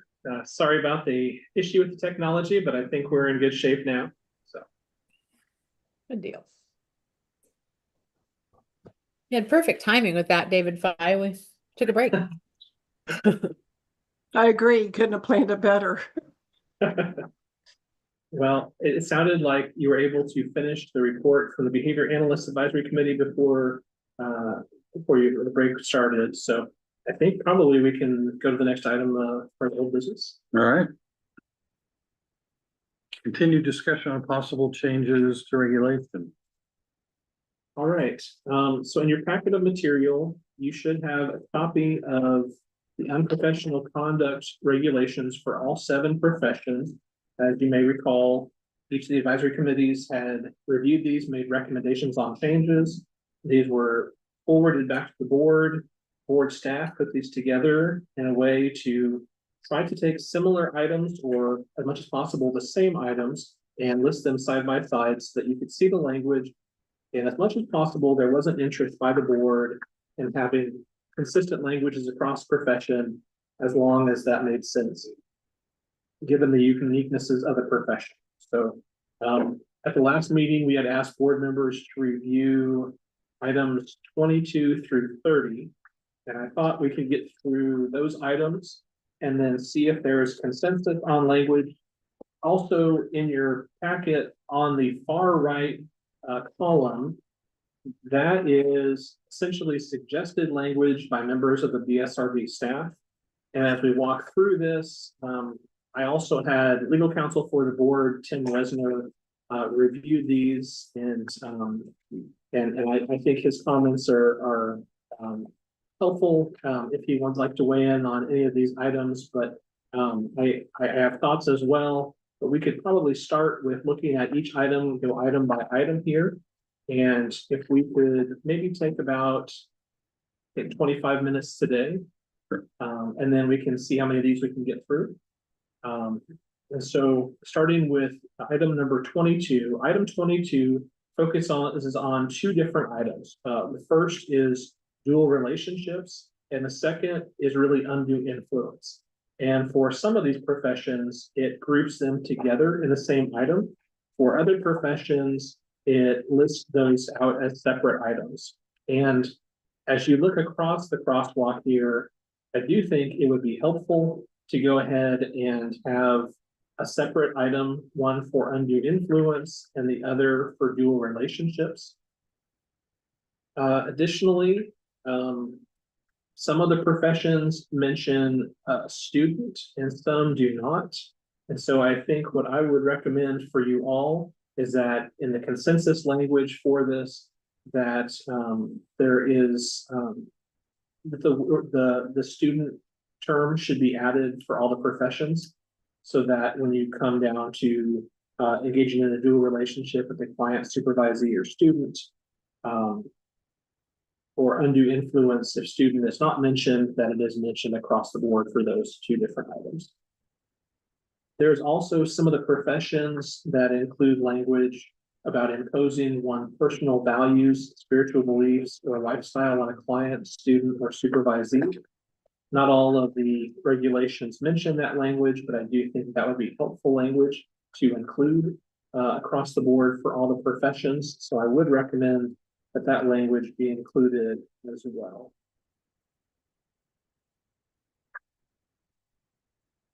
And aside from that, you see sort of the draft language to the far right. So with those 2 items, I would recommend for your consideration, splitting out the 2 items, using as the base the language there on the far right, but making sure that the term student is included, and then also making sure that the phrasing about imposing one's personal values, spiritual beliefs, or lifestyle on a client, student, or supervisee is standardized between the 2 different items. Any of you have any comments or thoughts on those 2 items? I do. I like the language addition. I think it's really important to add student. I'm more concerned about the engaging in dual relationship as a blanket statement. I think about rural providers. There are some communities where a dual relationship exists by nature of the population you serve. And so I think that if we go back to the harmful language, that might be the clarifying piece that we need, but I think we need to be careful of that. That's a good point, Mayor. Maybe we should just take the undue influence item first. So looking just at undue influence, do you have any issues with including student for the undue influence or imposing one's personal values, spiritual beliefs, or lifestyle on a client, student, or supervising?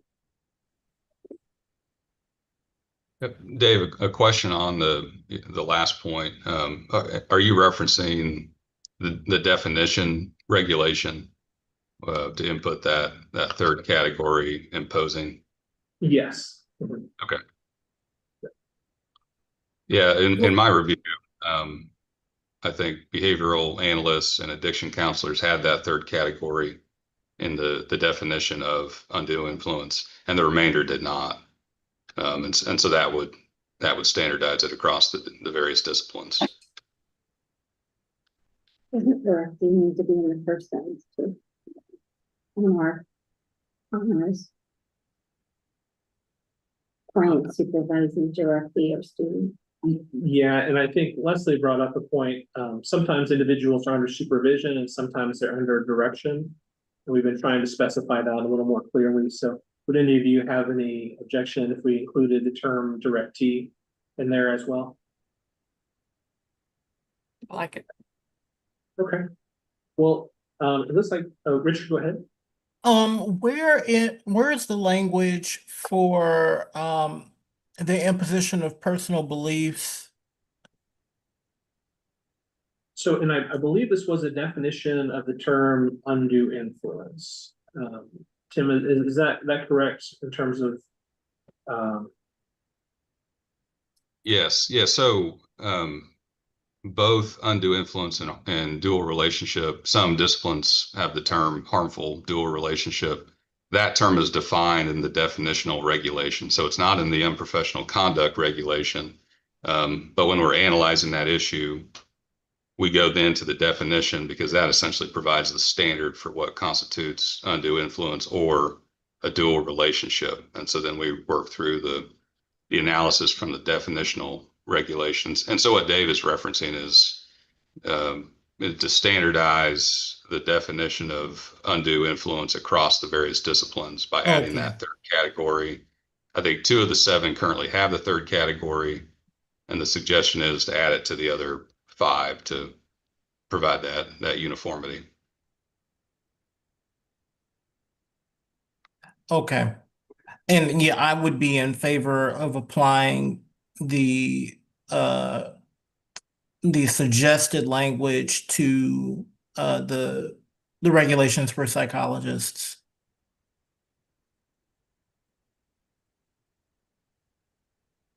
Okay. It looks like there's consensus for the other board members as well. Okay. Well, let's go ahead and move to the other item in 22, and that is dual relationships. And yes, concerning the language on the dual relationships, I also agree with Mary here that I think it's important that we have some standardized language that references harmful dual relationships. So the word harmful should be included there.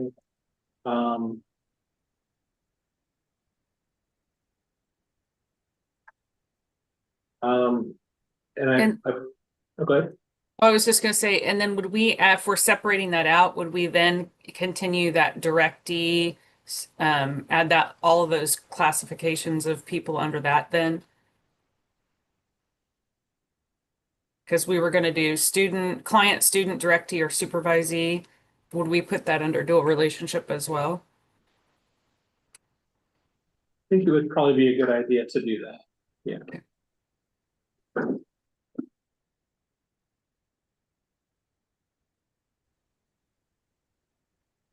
Now and Tim and I kind of had compared notes a little bit, so I'm going to try to highlight some of these items. But Tim, if I veer too far or I don't paraphrase it the right way, feel free to jump in if you have some different thoughts on things here. So,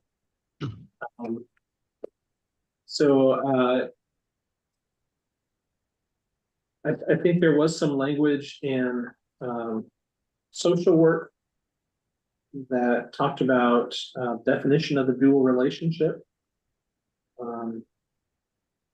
And the standard that the objectivity of the licensee is impaired or compromised, whereas the other disciplines reference objectivity or competency of the licensee is impaired or compromised. So I think that is one area that it would be beneficial to go ahead and, as we're looking at definitions that link to these unprofessional conduct standards, it would probably be a good idea for us to link those definitions. So that would be uniform across the professions.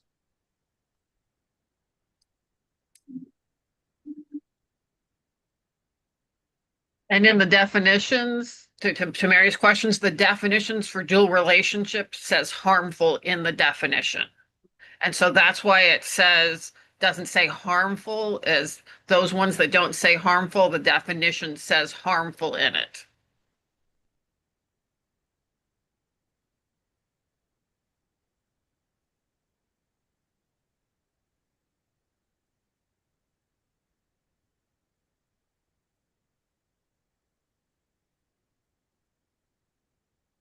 Okay.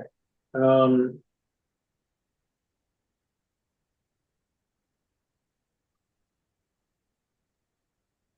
I think with those, provisions, I think that's kind of what I would recommend as far as some uniform language there. But if any other board members have thoughts or suggestions, or Tim, if you wanted to weigh in on any other thoughts, feel free to make some comments here. I had a couple other considerations, maybe more food for thought.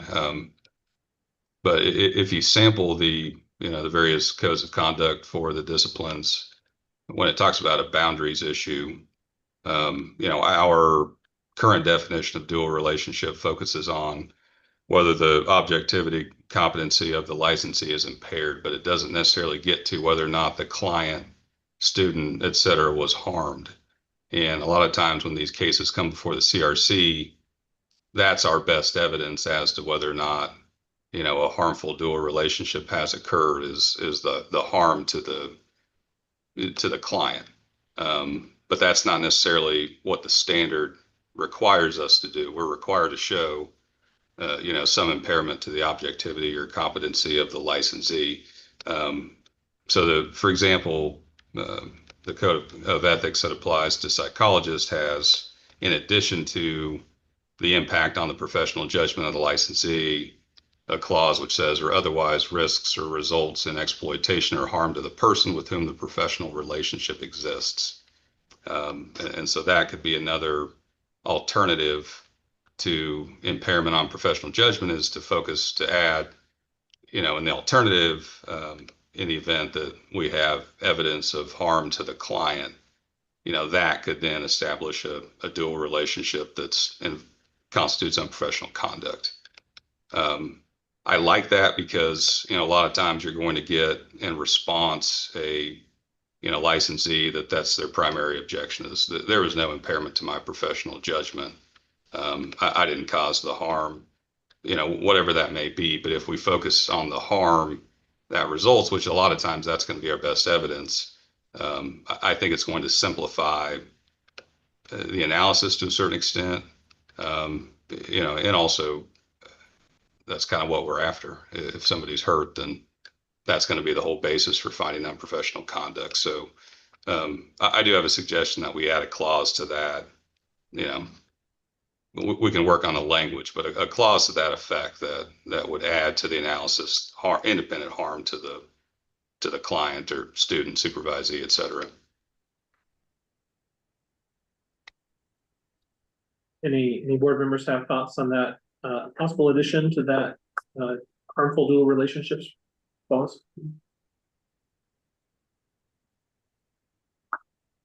Okay, well, let's use some language there. We can bring that back, but something that would address that topic that Tim had mentioned. Okay, I feel pretty good about item 22 with some of that discussion. Okay, so let's go to item 23. Item 23 really focuses on making sexual advances towards or engaging in physical intimacies or sexual activities with one's client, supervisee, or student. I guess the only thing I would say on this one potentially is adding directee. If we're going to standardize that terminology, it would be a good reference for to put it in there too. Any other thoughts on item 23? Okay, well, let's move to item 24. 1 second. Oh, yeah, Jill? I noticed in the addiction counselor language, it says anyone that has a significant relationship with the client. So that would be a family member or a friend or a spouse. I wonder if that is something that anyone else has feelings about being standardized across the disciplines. Yeah, and I would be curious about board members' comments on this. I think this was a discussion by a few of the advisory committees, if this language or similar language should exist. So any board members want to weigh in on that topic? Yeah, we have it too. So thanks for calling that out, Jill. You know, when you're looking at things that can create problematic interactions with clients, you know, or a relationship with a significant partner or person in their life can create that back to the undue influence. So I do think it's worthwhile to have that language in there.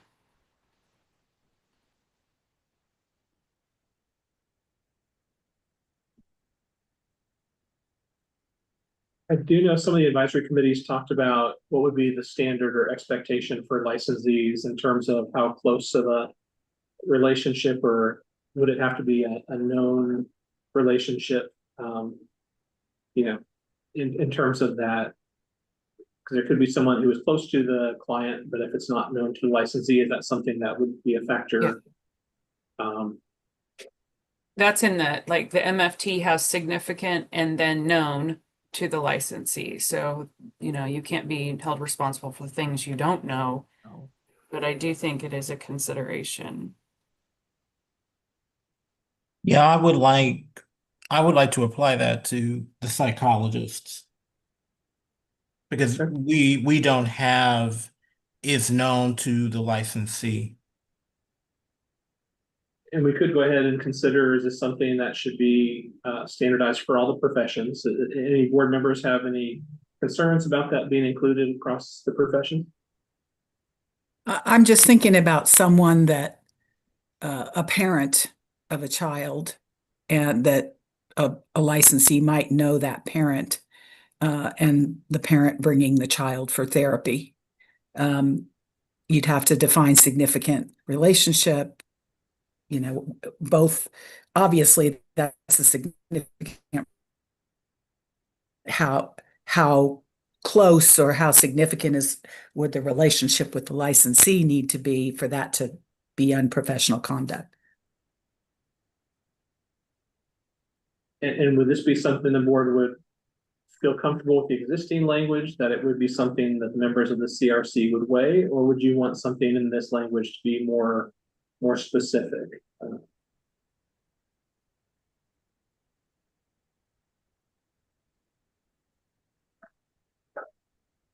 I think you have to define significant.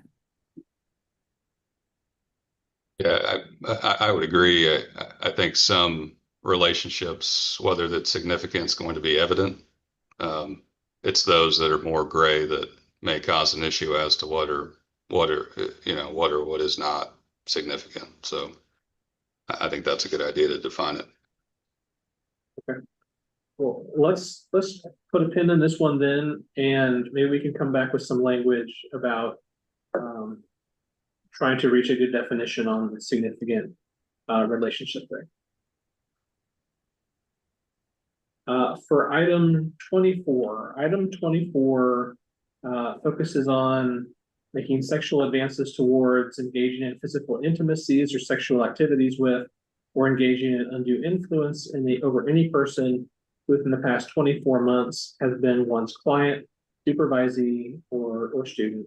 If such conduct occurred with a former client after 24 months, it is the responsibility of the practitioner to demonstrate if the former client was not being exploited, coerced, or manipulated intentionally or unintentionally. And I know this has been a topic for a number of the different advisory committees. Some advisory committees were in favor of having a longer period of time than 24 months. I think most of the advisory committees at least discussed whether there should be a standard where it would never be acceptable, even after 24 months. So just kind of wanted to bring this one to your attention, see if you wanted to have any discussion on this. If you wanted to have uniformity across the professions, if you wanted to have different standards for different professions. I'll chime in here because the AAMFT standards has a never, and I think there were some good points even brought up to me when I was discussing it, I think with Dave Anderson here about, there are lots of therapeutic relationships that are short-term in nature, crisis being one of them, where there could be a circumstance where there wasn't a long-term relationship, and should that be a never kind of thing. So I'm in favor of going with some uniformity here if the 24 months seems fine. I think more problematic for me is how does a practitioner demonstrate that they're not being exploited or coerced or manipulated? I don't understand functionally how that would be proven or by what a statement they're saying. I just don't understand the practicality of that. I understand the intention of it. I just don't understand how we would assess that.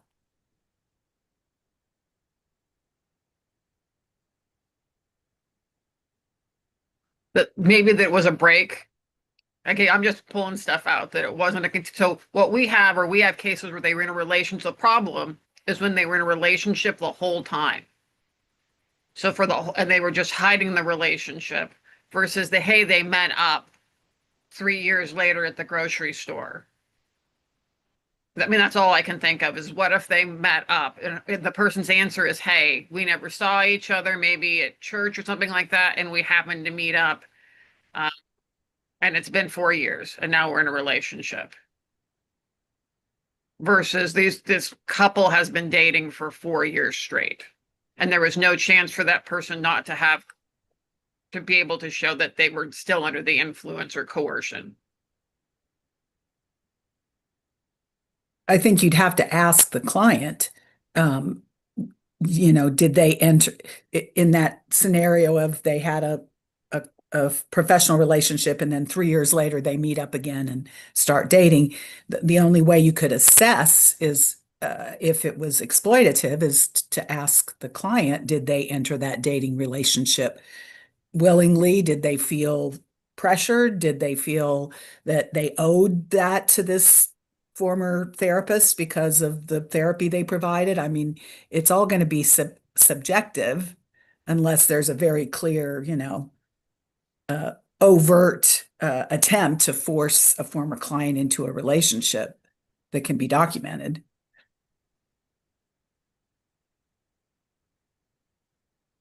I mean, I think the only way that would come up in terms of a complaint is if the client did feel that way.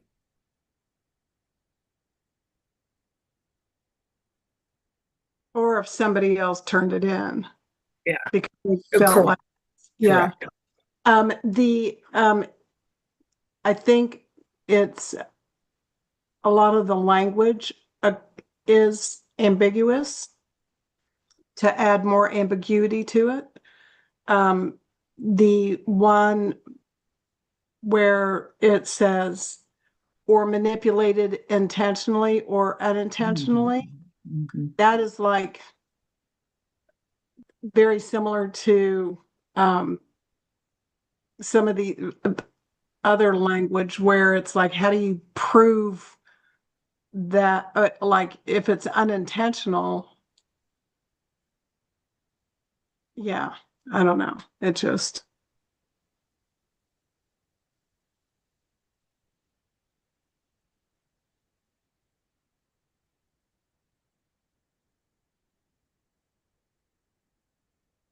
Any other thoughts by board members on this item?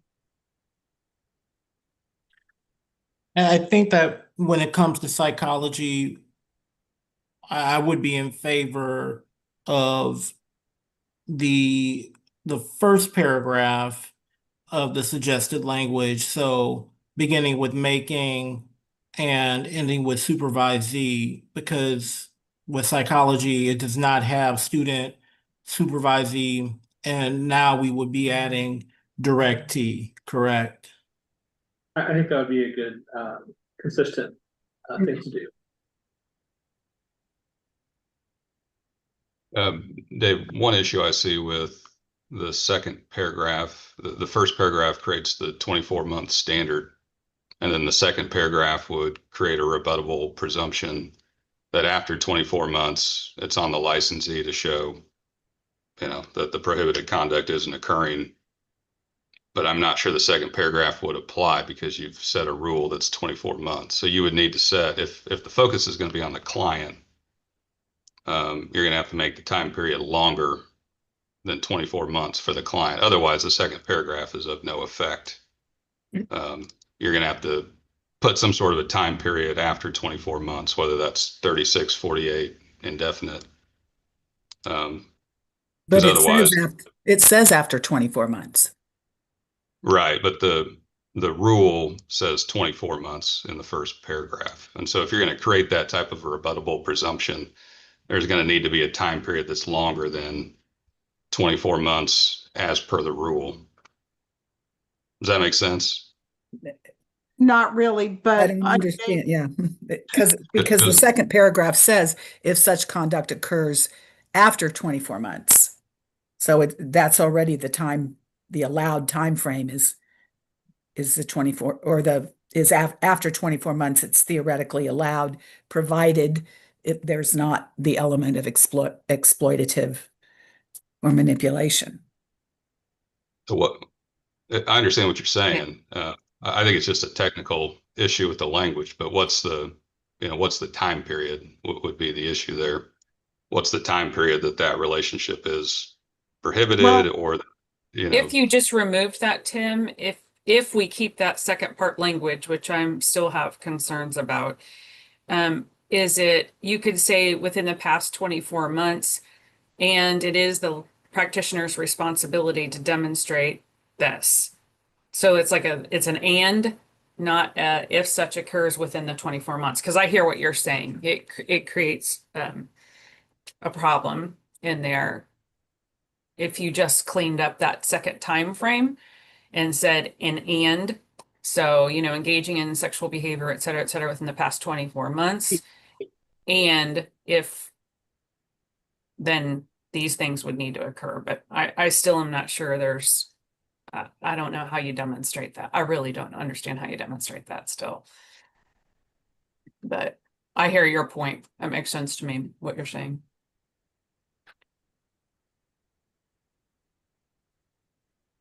I get what Mary is saying with respect to not demonstrating, like how would one demonstrate it? Because the way it's set up as written is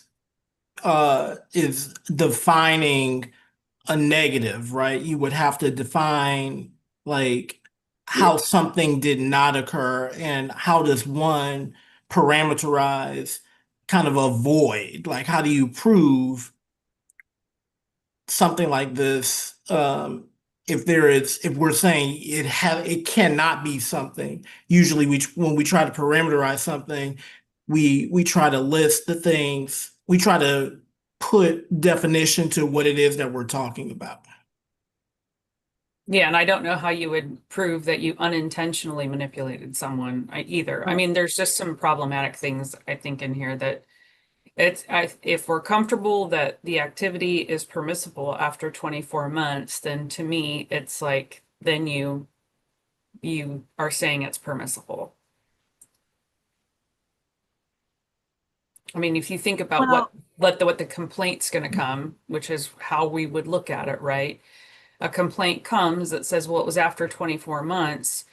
Well, do we just say, well, that was it? I mean, by their other obligations, or would it come back to, an undue influence, but that would be after the period of time, presumably, that someone was in treatment. So I get the intention. I just think it's problematic.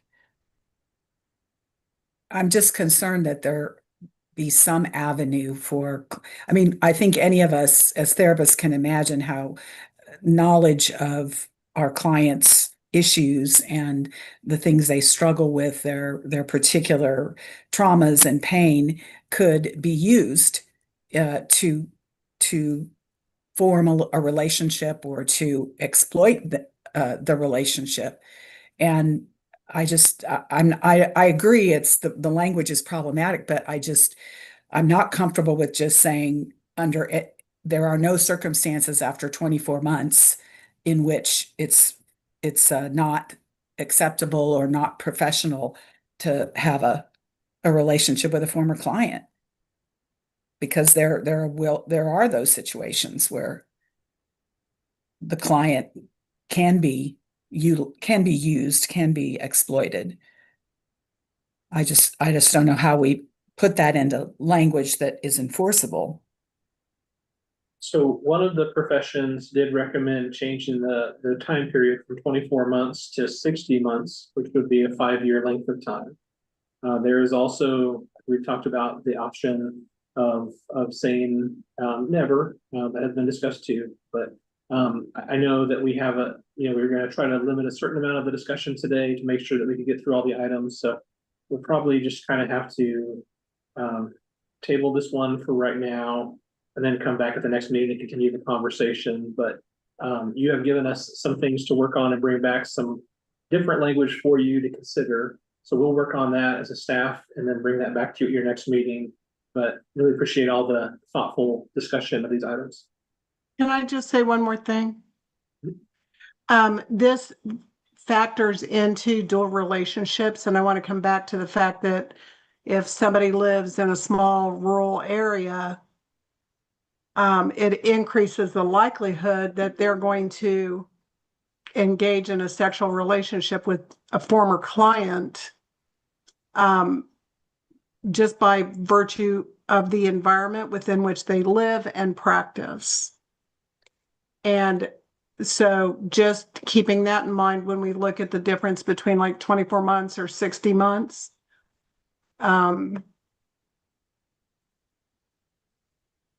So,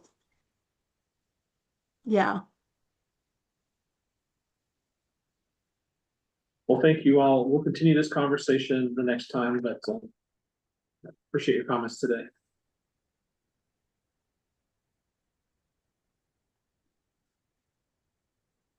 Is that what you want to do on these? With the time limitation, okay. I think. Very good. All right. So now we're on old business. Expedited application review process. Yes, so what I wanted to bring to you today, and this is a little out of order, so we may have to talk about the first item as we come to it, the background checks, but when we get to a new business item on background checks, I think it'll probably need to be something that you consider as we go through the parameters of the expedited application review process. We've talked a little bit in the past about designing a new policy and trying to make it for people that we're able to help out and get a decision to very quickly. But if there is a requirement of background checks, I think that's probably something that would be a good idea to, if somebody is applying for licensure and from the beginning, the background check is probably going to be something that is going to need to be a part of that. If you go ahead and approve that, but the way it'll kind of fit into this discussion about the expedited application review process, maybe something to the effect of, if we do have those results that have not come back, potentially we'll have to consider something like maybe a probationary status or something like that until we get the results of the background check. I don't know if there's a way for us to not provide a decision on someone, but I think this will be something we have to try to factor into this conversation. So, like I said, it's probably a little out of order. We planning to talk about the background check question first, but wanted to group these two items together since they're things that we had talked about before. So I'll just pause this conversation here, and maybe we can circle back around to this after the new business discussion on background checks. Okay.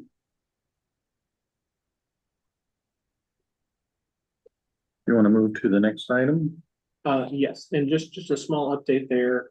We are working on doing a comparison report for all the survey of licensees. As we mentioned, 2,000 social workers completed the surveys. So we hope to have at your next meeting a nice comparison report with all the information for all 7 professions. So be on the lookout for that. And then for the Social Work Advisory Committee, we will try to have your draft report for you at that Social Work Advisory Committee. Very good. New business. We will move to reappointment of advisory committee members for licensed psychology advisory committee, Sarah Kirk.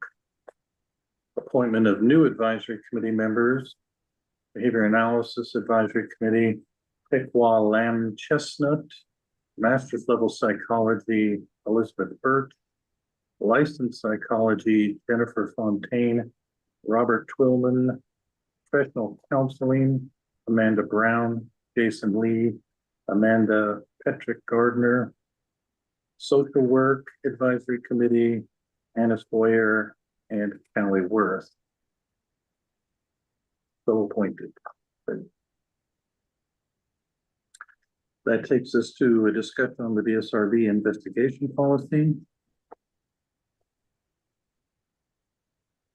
All right, and so I included in your packet of material a copy of the investigation policy.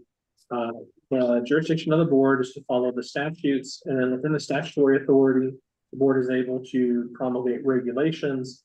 And then as a third level of hierarchy of authority, the board is able to put together operating policies and documents like that. The expectations for board members document, the advisory committee policy, they fit under that kind of thing. The board had put together an investigation policy several years ago to outline sort of what types of reports or what type of complaints the board would initiate on their own, what type of information was needed for the board to go ahead and start a complaint process, or what they would receive from members of the public. The process is outlined here in terms of the composition of the complaint review committee for the board. As it is currently outlined, the members of the CRC are a social worker, a licensed psychologist, a public member, and then the other 2 positions on the CRC. There is a member of a profession not already on the CRC. And then the 5th position previously, several years back, had been a second public member, and that was changed. So it could either be a second public member, or it could be a member of a profession not already on the board. And so we wanted to bring back to you as something to consider, whether you like this composition of board members that serve on the complaint review committee. And then also the members of the CRC have been serving on that committee for some time. There are other board members who are interested in taking part of that process and serving in that capacity. So I had talked to Jim Kilmartin and asked if he would be willing to step off of the CRC so another board member could serve in that capacity. And he was very gracious and said he enjoyed his time on the committee, but that he'd be willing to step off to allow other members to serve. And so, I will see Linda has her hand raised. Linda, do you have a question? Yeah, is behavior analysis not on here because we don't have an official title or an official position on the board? Correct. I think that's because the statutes outline that there's a member of 6 of the professions, and the statutes don't specifically say that there's a board member for behavior analysis. Okay. But I understand that there is some board members who are interested in serving on the CRC. Appointments to the CRC are done by chair of the board, and so but there had been a question of, maybe it's something to return to the board to see if the board is still happy with the composition. Does 5 members still seem appropriate? From a perspective of breaking ties, it is helpful. Also, if a member needs to recuse themselves from time to time, it is helpful to have at least 4 members. And so 5 is a good number for that as well. You also have situations to where if you have too many members serving on the CRC, potentially if something needed to be appealed to the other board members not serving on the CRC, you would want to have some board members not connected to the work of the CRC. So there are some reasons why you don't want to have all members serve on the CRC. Yeah, Dave, those are some of the comments I would make, just having been around the CRC as long as I have. I think it is important that we have a small enough group that doesn't compromise board, other board actions that could happen down the road. And also just representative of professionals. And I understand the point that was made earlier, but you know, for the type and intensity of work there is, if this were a committee that got too large, I think it could derail the active decision making that has to be. So I think, you know, I love committee work, but I think just too many people could create a difficult conversation, and these meetings already sometimes last longer. So I would not be in support of getting it too much bigger than where it is right now. And the odd number makes sense to me. Would a behavior analyst be able to serve as a public member? Since we Great question, Cynthia. Nice thinking outside the box there. Dave. Well, and yeah, there are some individuals that are specifically named to the board as public members. And so it kind of depends on what those people are bringing to the table, I suppose, if they are a public member officially appointed to the board as a public member by the governor. I see. Okay. They have to be designated a public member of the board to be one of those eligible to serve on the CRC. That has been sort of the outline here in the policy, is that it is board members who serve on the CRC, and then it's basically separated out by those people who are appointed as professional members of the board versus those people who are appointed as public members of the board. And I realize in the past there have been instances where some public members appointed to the board did hold a professional license from time to time. The majority of them have not. They've been public members who didn't hold a license, but that's kind of outside of our authority. That's really up to the governor's office.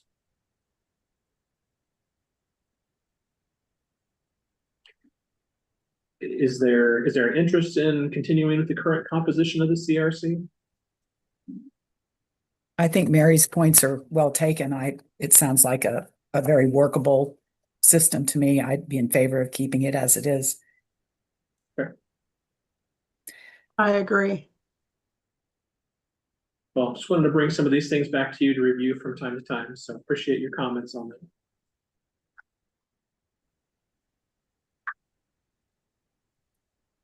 Okay, next item is the report of alleged violation form.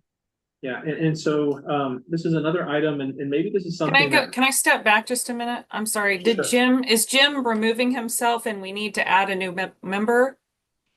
So this would be on item D, appointment of board members to the CRC. Oh, okay. So I'm just out of order. All right. Thank you. Sorry, with the organization, but yeah, it will be coming up in terms of someone to take Jim's position on the CRC. And so we did get a question, and we've had this from time to time. This is something maybe for the board to have a deeper conversation about at the offsite board meeting if you want to do that. But we do not allow anonymous complaints, and that is pretty consistent when you look at boards like us in different states.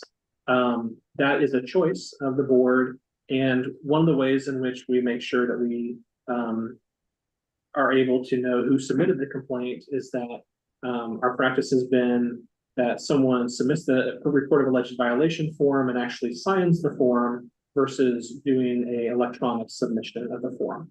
Now that is a policy choice, and that is something for the board if you want to weigh in on, if you'd like us to make a change in that. But I think it probably would be something, if you do want to make a change in that, that would be something probably for us to discuss in more detail, maybe some of the pros and cons of that approach. Our current position right now, and the one that we have brought to the board in the past and the board has discussed, is wanting to make sure that we have this as a process where people can we can verify who submitted the complaint. So it's not anonymous, and that's why we have the paper forms. But I wanted to put it on your radar to be thinking about. Maybe we can have more discussion on this if there should be a change. So we're thinking about this for maybe the out-of-town board meeting. A change just to electronic form rather than, but still not anonymous. Well, potentially, the question of is an electronic signature sufficient? So some things like that. is it okay to switch it to an electronic process as we're updating more things and modernizing? This is a little bit differently than someone submitting a licensure application, but we do have some choices in this. And so I just wanted to bring it to your attention. A member of the public did ask about it as well. We want to make sure all of our information is accessible.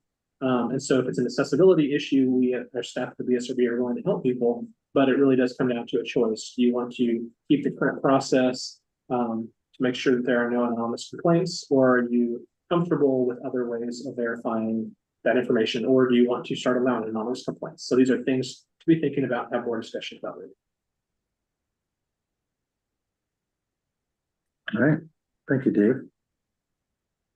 Appointment of board members to complaint review committee. Do they all have to be reappointed, or are we just are appointing the new member? So 4 of the members are currently in the middle of a 2-year term. Okay. And so Jim is basically willing to step off in the middle of his 2-year term. And so someone would be stepping in essentially midterm there. Very good. So Laura Shaughnessy is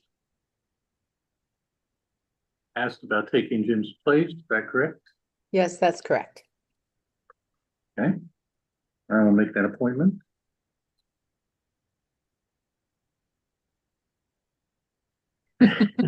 And thank you, Jim, for your service. You've been a great member of the CRC. Really appreciate your thoughts and comments. And Laura, look forward to working with you, and we'll help you get up to speed for the next CRC.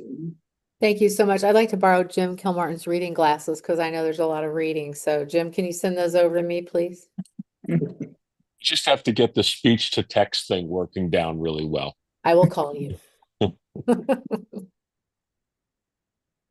Thank you for the opportunity.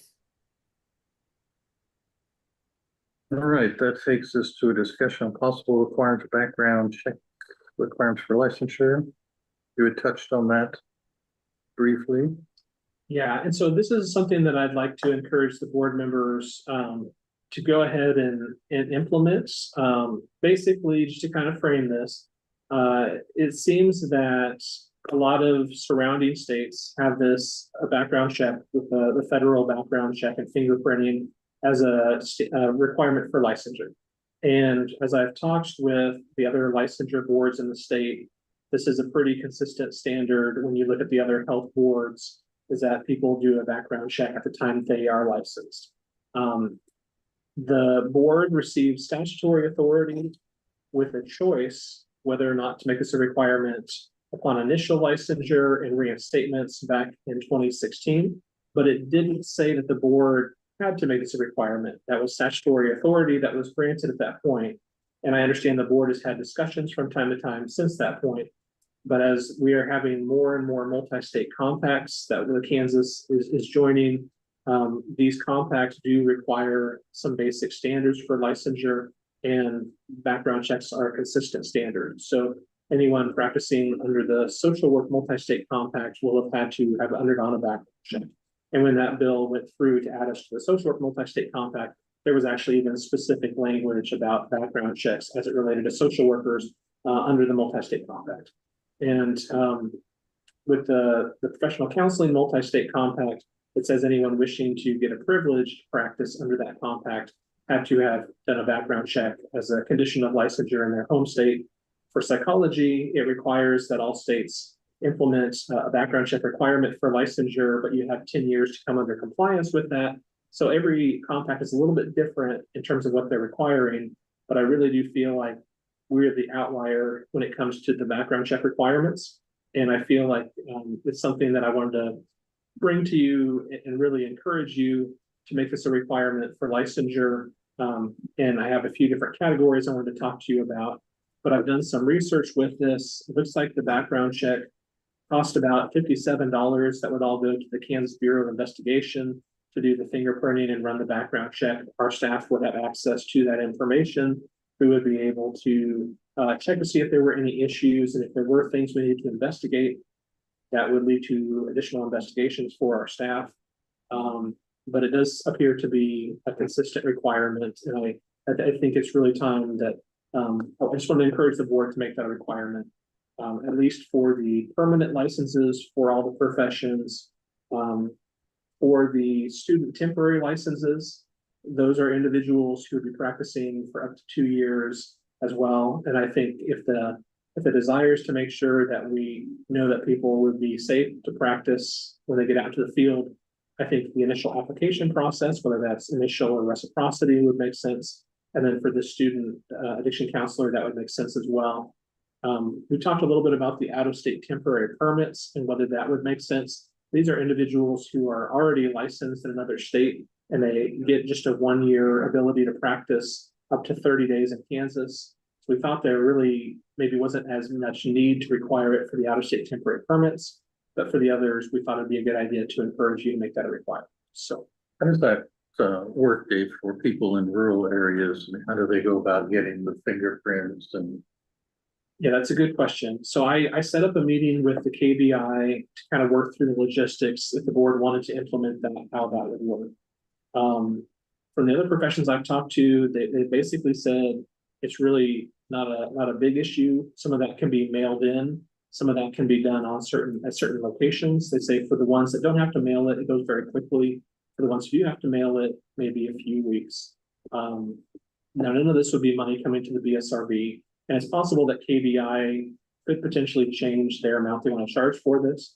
But we would just need to have an amount linked to whatever they're charging. But the current rate is $57, and that would all go to the KBI. But in terms of the details, I probably will be finding that out later today. I tried to get a meeting with them. The earliest they could do it was this afternoon. and is that every time a person applies for their license? So there are different models. Some states do have it upon renewal or after a certain period of time. I would recommend the board makes it a one-time requirement when they apply for licensure. Now, if they allow their license to expire and they need to reinstate it, I think that would be another opportunity to have them undergo a background check to see if something had occurred during the time period they were not licensed. So I think upon initial application, I think if the application expires before they're licensed, I would think they would need to do that again, because sometimes people start the process and then allow it to expire. But for reinstatements, we would want to require that. If it's renewals, I don't see a need for us to do that. One thing that other states have done is they do something called a wrap back. And the wrap back cost, I think, $3 per licensee. And it's basically monitoring that follows those individuals. So if they are arrested, if they are charged or convicted, the boards will be notified of that after the fact. So I don't think there'd be a reason for us to have multiple ones, but I think that wrap back is a cost that we could eat that cost. It would be a little bit of a cost to the agency, but I think we could do that. And then I do think it'd be helpful. I've heard that some states have sort of an optional opt-in for those that are already licensed, that they would have the ability to do these background checks to supplement their original application. So that way they could have one on file to allow them to practice under the compacts. So I think allowing for the opt-in would also be beneficial too. Questions from the board? I have a few questions. David, would the KBI be just a Kansas-wide background check, or would it be national?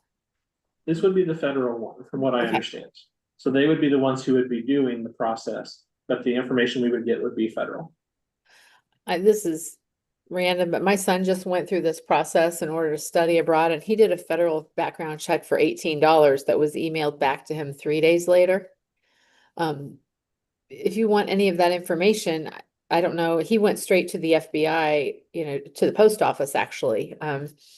Yeah. And he said there were 700 places he could go nationally when he looked up the list. Do we need to think about that as a way for people who want to do this, who are trying to compact into our state? So for any of the people who want to practice into Kansas, for them to be eligible for the professional counseling, they would have to have done this same scenario in their state where they hold their home state license. Okay, Yeah. I understand. And I do understand that some people may have done a recent background check, like the scenario you talked about with your son, or maybe for an employment purpose. And if they did a recent one, there's a question that's come up before about could those be shared, or is there information that we could get even if it was recent? And unfortunately, the answer I've heard is no. So these are all separate, and Needs to so be fresh. they'd have to be fresh, and they would have to be specifically for our licensing board to be able to verify that information. Okay. When they do it themselves, they're not supposed to share the information with the licensing board. Because Because they want the board to do it. They don't, they have to kind of verify that. there was someone who came from California, that it was considered a crime for him to provide his background check that he got to the board for licensing purposes. So it has to be a specific reason for the board, for them to share it. It has to be from us requesting it for us to get the information. See. And he said that that was what the FBI check said, the same thing. Yeah, I know a lot of them don't. It's kind of like transcript, but Yeah. kind of get them original. Making it a crime seems to be. Yes, I agree. So would this become a part of an initial application? Yeah, I mean, the proposal that I would bring to you would be to make this part of an initial, or make this part of the original application. So that would be for people that have just finished school and are applying for licensure, or people that are applying through reciprocity from another state. And then, no requirement as far as renewals, but if you did have to reinstate your license, we would want to know if there was anything that we had missed during the time period that you weren't licensed. So it would be something on reinstatement. And then we were also looking at we have a lot of other types of licenses, like provisional licenses and temporary licenses, but a lot of those you are only able to access after you've submitted your initial application. So I don't think you would need to have a background check for any of those because you've already done it with your application. The only one that's separate from that is really the student temporary license, because that one is separate from a permanent license application. So for that one, it would make sense to require it as well. Plus, if they have any criminal felonies or misdemeanors against person, we review that before they can get the student temp. So it would seem appropriate that they do the FBI check then too. But And if we get David, it back, Sorry, Cynthia, you had a question? I think I remember correctly that we already have the statutory authority to require background checks, so this wouldn't require a change in statute. Correct. So the statute was put in place back in 2016, but it was basically worded as granting the board the ability to require background checks upon initial application or reinstatement. And then when the social work multi-state compact went through, there was also some additional language that allowed the board some flexibility to require a background check upon initial application, reinstatement, or even renewal. But I don't think there's any real need for us to require it on renewal. So this is, as I understand it, the statutory authority already exists. Now, in terms of what steps we need to take to make this, to truly implement this, it seems like the first step would be, is there board support for making this a requirement?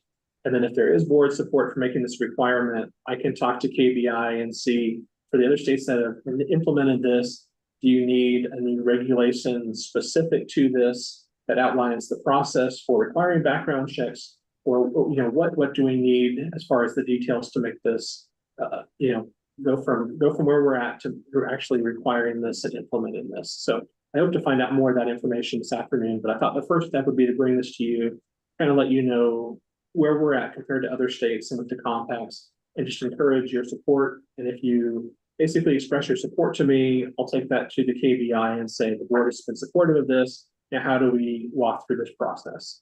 And I can bring back updates on that. I don't think it's something that we would be able to implement immediately, but as far as the technical steps, I'm not sure at this moment. So we don't know whether or not it would need to be in statute or regulation. Is that what you're saying? I don't think there needs to. Oh, You froze. yeah, Dave, you froze.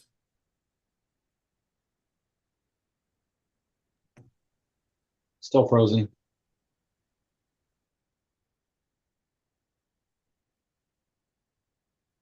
Must be that update again. Yeah. He's just got to put another quarter in the slot. I'm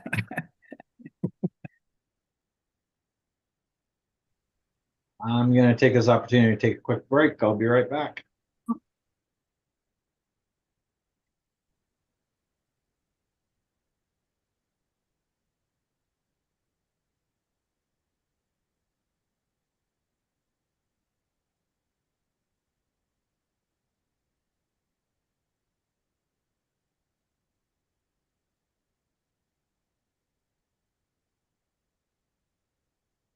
Jim, where were you in Michigan? We were in Mackinac City, and Oh, then after we left Mackinac City, we stayed on the southwestern shore called Union Pier. It's right around Buffalo City. wow. So it was really nice. Good week. Just up there. Yeah, but Cindy and I just went for a while up by ourselves to Mackinac, and then we had a family reunion. We met about 40 other family members down at this resort, and we all stayed in these cabins there. It was really good. So nice up there. Beautiful. I'm from the Upper Peninsula. I was born up there. What? Where were you born? I was born in Marquette. I still own the old family house, the one that my mom was born in. Oh, I love that. Yeah, in Crystal Falls. So we Nice. just went up to Iron Mountain and spent some time up there. My aunt turned 95. Wow. We I spent know. we spent a night in Iron Mountain. Real cute little town. It is cute, a cute little old mining town. Yeah, yeah. You cross the bridge, and all of a sudden you're in another state, and I'm like, "Whoa, Yep. where are we now?" Can you hear us okay? Okay, Yes. now we can. Okay. Well, sorry, we appear to be having some technical issues, but we are getting close to the end of the time for the meeting as well. But I just kind of wanted to return to you and see if there's support for the proposal as far as the background checks. Well, I think since all the interstate compacts are requiring it, it makes sense. I think the trend, I hate to add more requirements for licensure, but this one seems to make sense. Mhm. I agree. I appreciate your comments too, and I can tell you that the legislature was, at least for the members of the health committee, when the compact was going through, it seemed like the members of the legislature, while they definitely do not want to add more requirements to licensure, this was something that was more of an exception. They thought the public safety aspect was important, so that's why they added some of the language for the multi-state compact bill. Seems like there's consensus. I can go and meet with KBI and I'll bring back information in terms of what's needed. If it is something urgent, the professional counselor compact looks like it's about to start, but we need to take action before they go live. I will try to maybe look and see if we can schedule a special meeting of the board, but otherwise I'll bring back information at your next meeting in September. Very good. Thank you for that. Next item is a discussion on possible agreement with EBAS for disciplinary remedies. Yeah, and Dave, I think, we had talked about wanting to wrap up the meeting around 12:30 today, so we're a little bit past there. Okay. I think most of these items we might be able to table. You wanna until table next those? meeting. Yeah. Just wanted to note for item 13, there was a proposal that we have been made aware of that talked about Pennsylvania's associate addictional counselor program.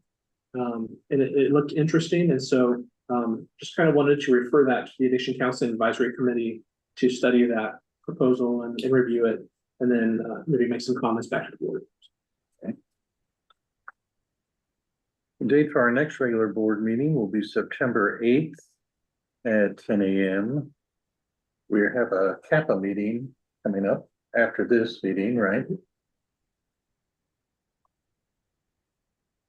That takes us to, I would accept a motion to adjourn. So moved. Second. All right, thank you all. Thank you. Okay, so we will end this Zoom and then go ahead and start the other Zoom dealing with the CAPA meeting, but thank you all for your work today. Bye. Bye.